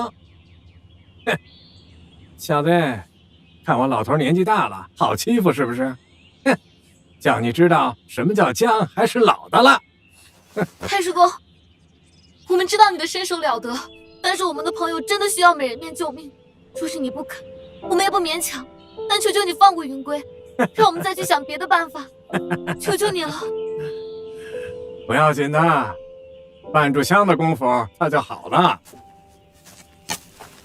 云归，哎呀，前天城东头李老四的娃娃成亲，却没有请我喝喜酒，不开心。要是有人请我喝杯喜酒啊，说不定会高兴，还送份大礼呢。这人生地不熟的，我上哪儿给你找喜酒？我又不在乎形式，只要是喜酒，老头我喝了就开心。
哎呀，哎呀，太师公，啊，喝杯喜酒吧。哎呀，好。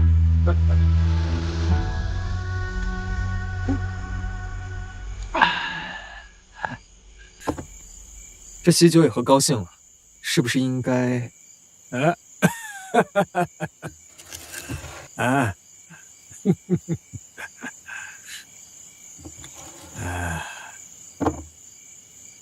名利恩仇，都是些水中月，雾中花，最终皆逃不过消散的命运。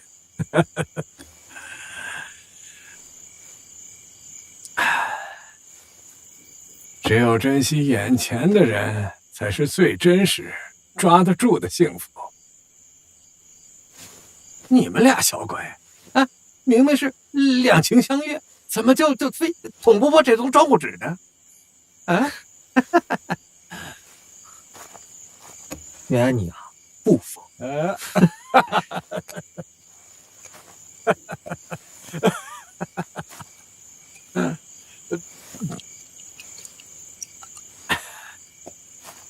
风雨如晦，鸡鸣不已。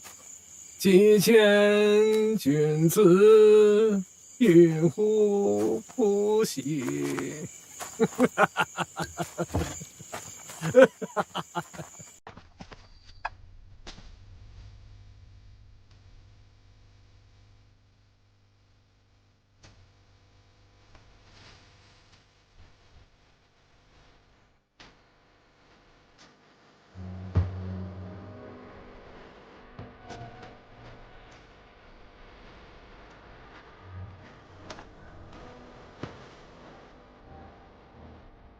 我们要的东西，终于拿到了。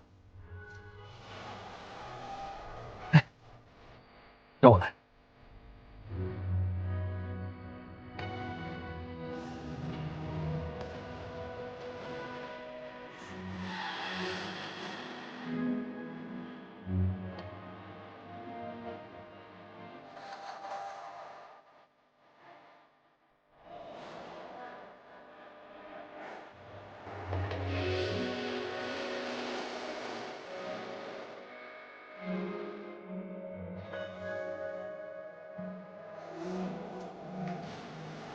娘子有礼了。相公有礼了。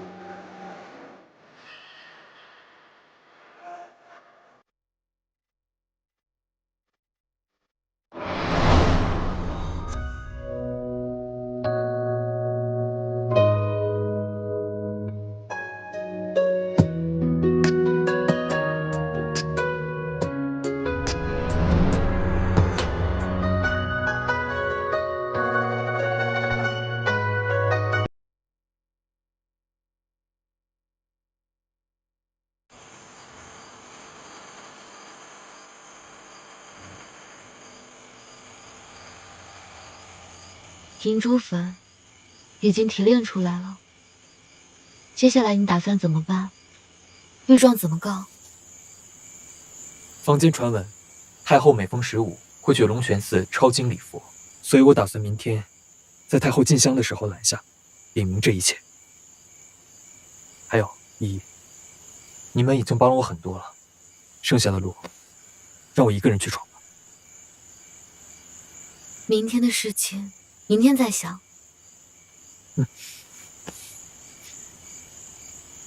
你看，今晚的月亮真好看。是啊，你就安安静静陪我看会儿月亮吧。好。哎，你看，流星。哎，那还有一个。许个愿吧。希望茵茵和成天平安无事。一定会的。小时候，我爹总不在家，他每次出诊回来，都会给我抓些萤火虫，放在袋子里，然后挂在院中给我照明。但也不是每次都能抓到萤火虫的。不过没关系，没有萤火虫，我一怕黑，我就找月亮，因为月亮也有光。不过后来我就不怕黑了，因为我习惯了。从今以后，我陪你。都依你。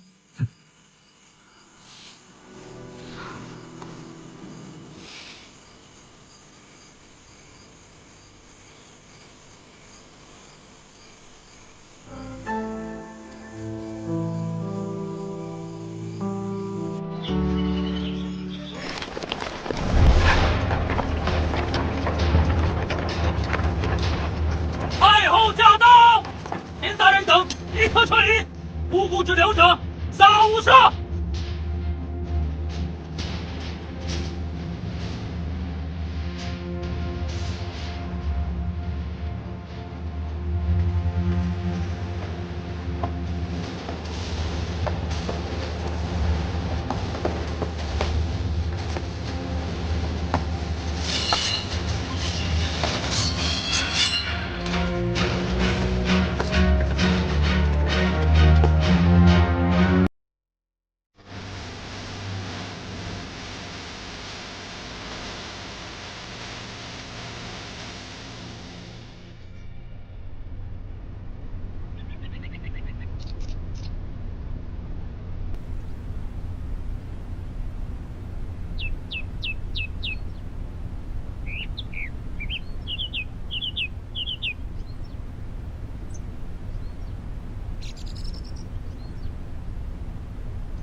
依依在哪里？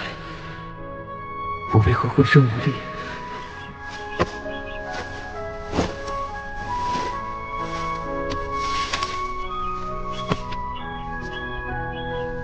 云归，你的命是我救回来的，没有我的批准，你不许有和任何人同归于尽的想法。救人救到底，你的心病我来治。依依。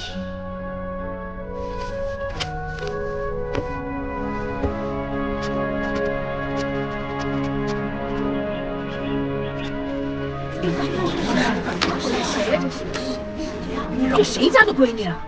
连太后的御驾也敢来，怕是难逃一死喽！太大了！这傻丫头，如此莽撞的。看看这就是。太后，婢女请您给我一点时间，听我讲一个故事。故事讲完要杀要剐，任凭太后处置。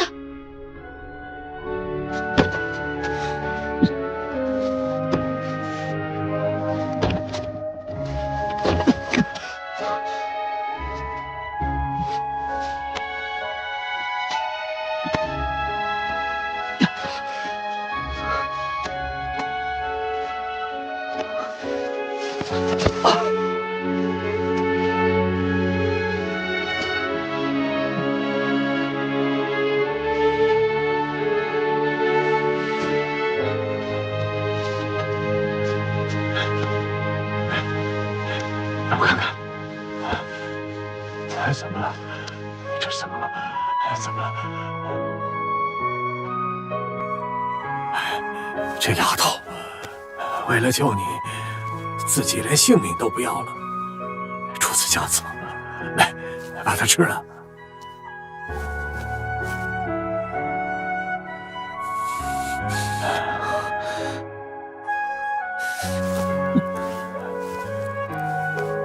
去吧，孩子，别给自己留遗憾。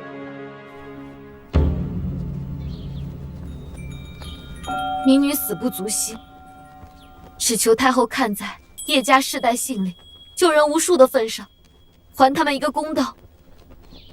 你冒死为叶家伸冤，那叶相畏首畏尾，不敢出现。你为这样一个人值吗？没有值不值，只有愿不愿。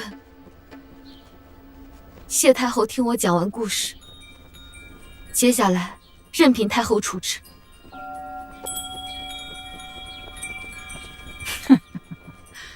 唉，真是人间自有痴情种。可惜呀，那姓叶的小子不配。什么人擅闯禁地，给我拿下！去！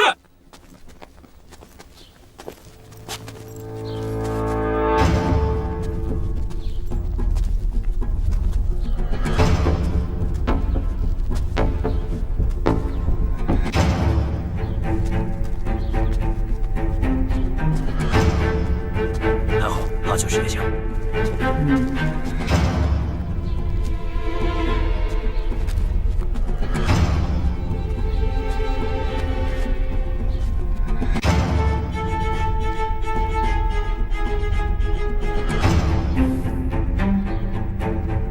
你就是叶世礼的儿子，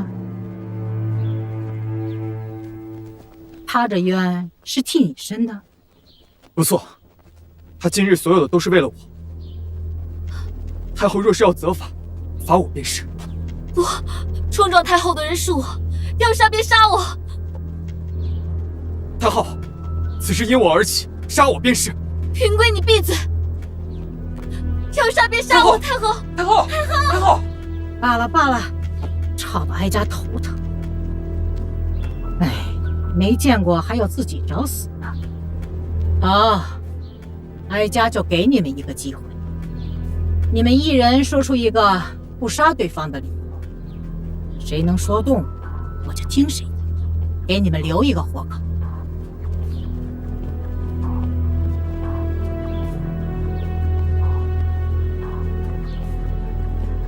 太后，这个女人心软，又是烂好人。她只要看到有人生病受伤，便会不顾一切去救。她若是活着，这个世界能少许多病痛，所以她必须活着。你似乎说的是有道理。难道你说了？因为我爱他，所以我想让他活着。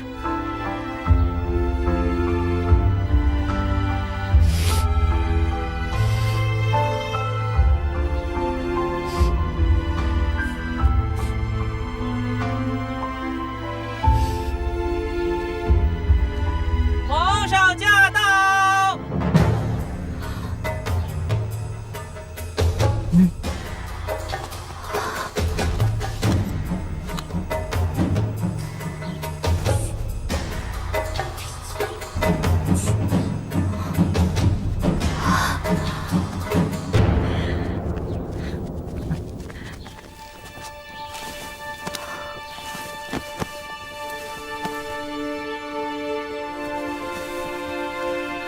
陛下，草民有冤要申。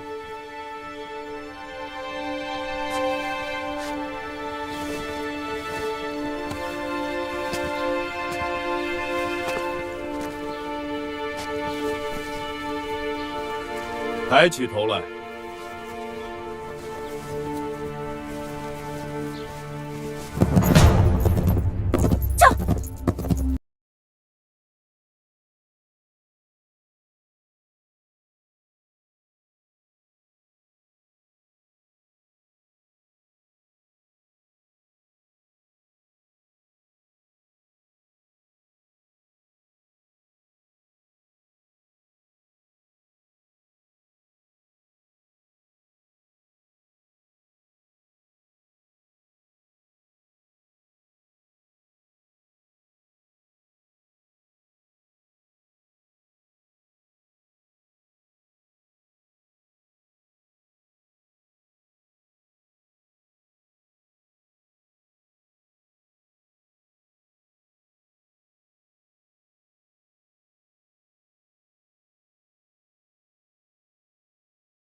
送去京城，交给太师公。你快在。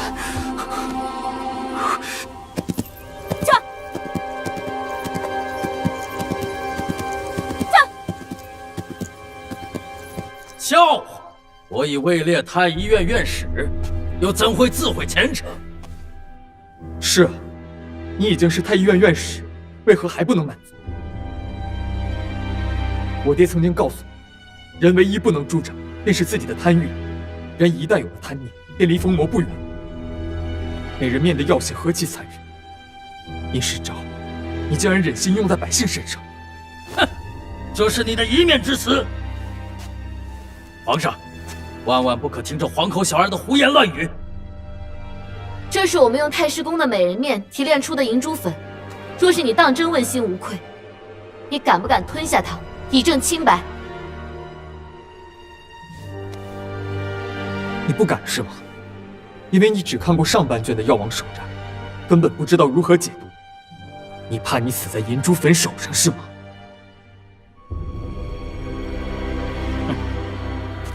为何我要陪你们玩这么荒唐的游戏呢？老夫清者自清，还请皇上明鉴。让他们进来吧。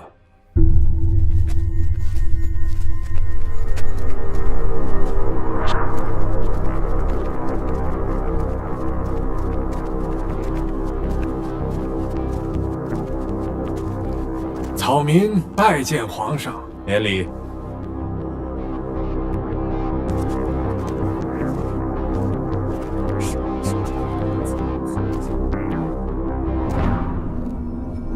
殷世昭，好久不见啊！师傅，您怎么来了？不对，你们这群饭桶，怎么能让人随意进出大殿？这般行事，怎么保证皇上的安全？来人呐，把这个疯癫老头给我拿下，以刺客论处，立刻绞杀！殷院士，你好威风！朕还没有开口，你就替朕做决定了。皇上，微臣不敢，微臣只是担心皇上的安危，一时情急，请皇上恕罪。皇上，这是殷世昭谋害我们叶家的铁证。皇上，不要相信他的一派胡言，这一定是他们伪造的。是不是伪造的？朕一看便知。呈上来。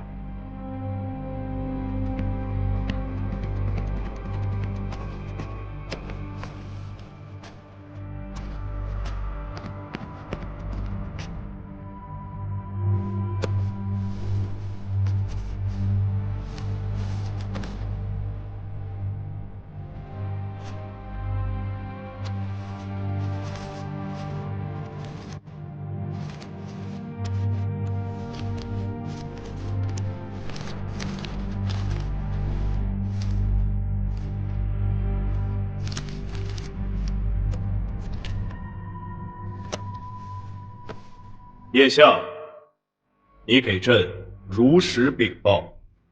罗应年当年是我爹的得意门生，却因为一己私利，贩卖迷魂药，10年前被赶出了师门。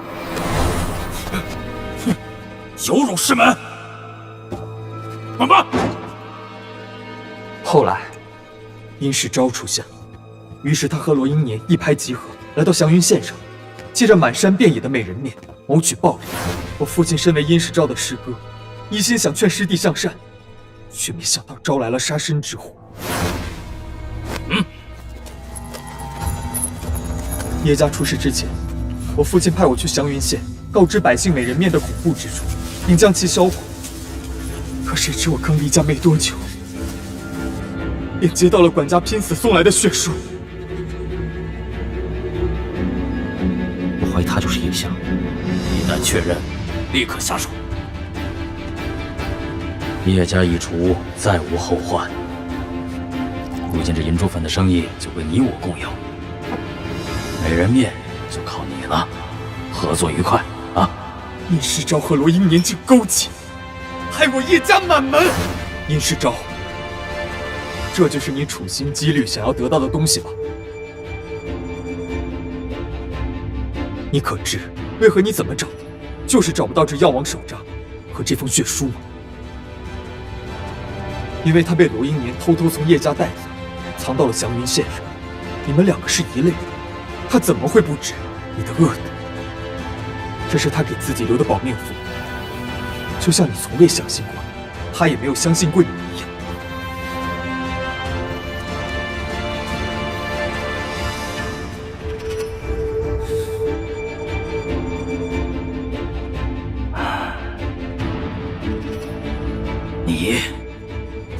你有什么资格叹气？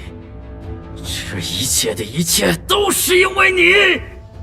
当年若不是因为你偏心，把我逐出了师门，今日我怎会到这般田地？师长，当年你们师兄弟3人随我学医，一华父亲偷走手札，却不识叠传之文。你习得此文，也见过上卷手札，却屡屡违背医德，我只得将你赶走。谁料想，你竟就此铸成大错。医者当存善心，若是心术不正，即便是药王手札给了你，也只是你成魔的武器，而不是救人的工具啊！来人，将殷世昭押入天牢，听候发落。师父，不敢信了，师父，我不敢信，师父。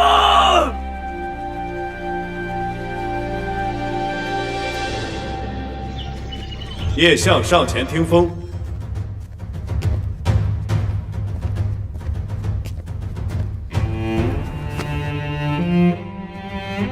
今有杏林世家之子叶相，胸怀天下，医德兼备，心系百姓，不畏艰险，铲除奸佞。朕感恩卿之功德，特许叶相入太医院为官，授6品官带，以供医事，赐银1000两，略表嘉奖。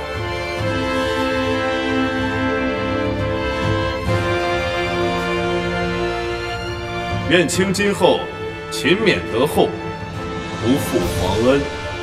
谢皇上恩典。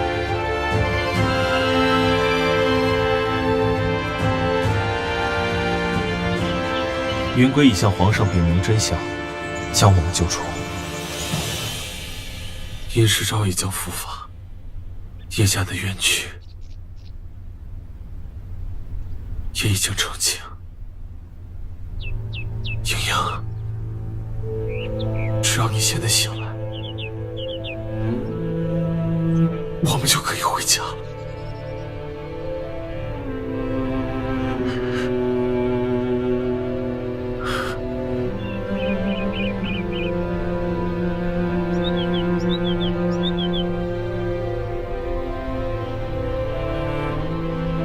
你看，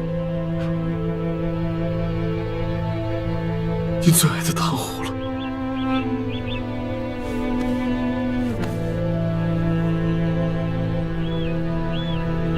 这样的糖葫芦，我还准备了100个。只要你能醒来，我就用这100只糖葫芦引你过门。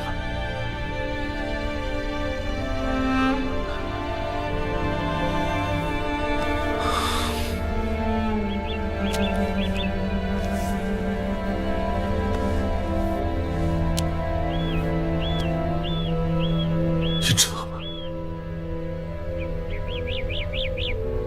一华和云贵的太师公说，能以药为你续命之时，我内心有多么欣喜，因为我还没有失去你，还有机会可以弥补。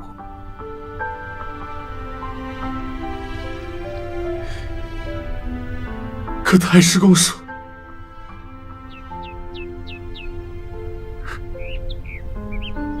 能不能醒？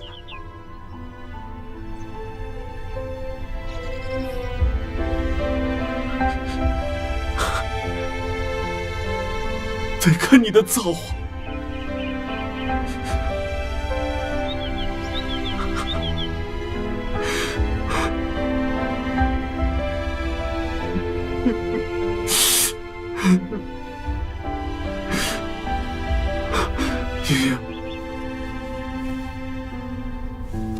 我们家莹莹一向是福星高照，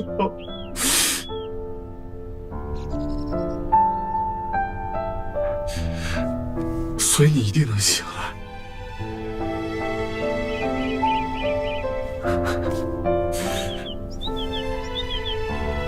醒来你就嫁给我。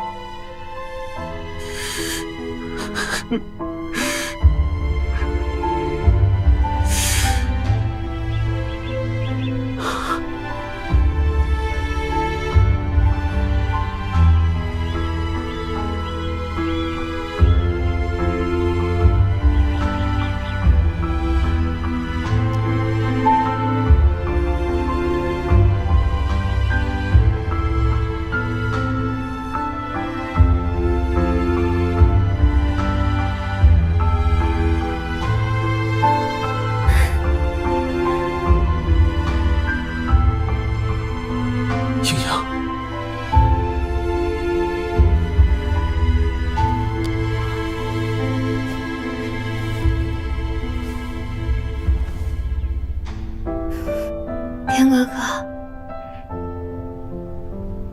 你刚才说什么？我没有听清。莹莹，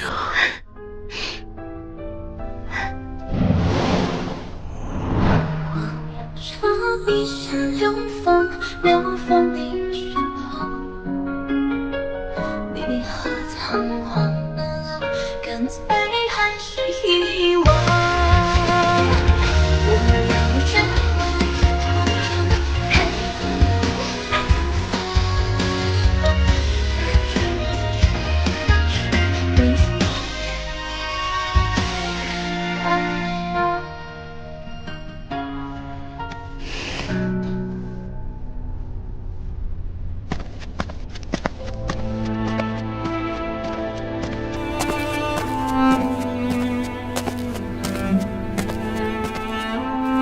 一华，一华，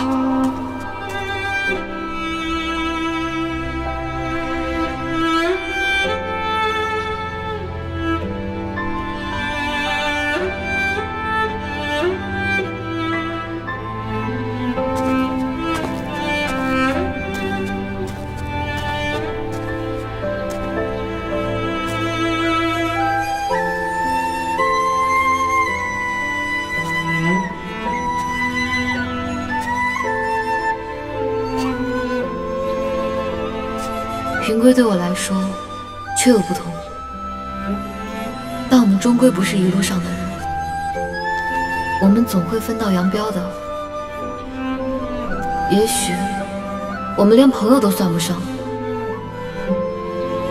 只是医生和病人。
你叫什么？我叫一华。这是什么？云归。那我叫云归好了，这样我们算认识了吧？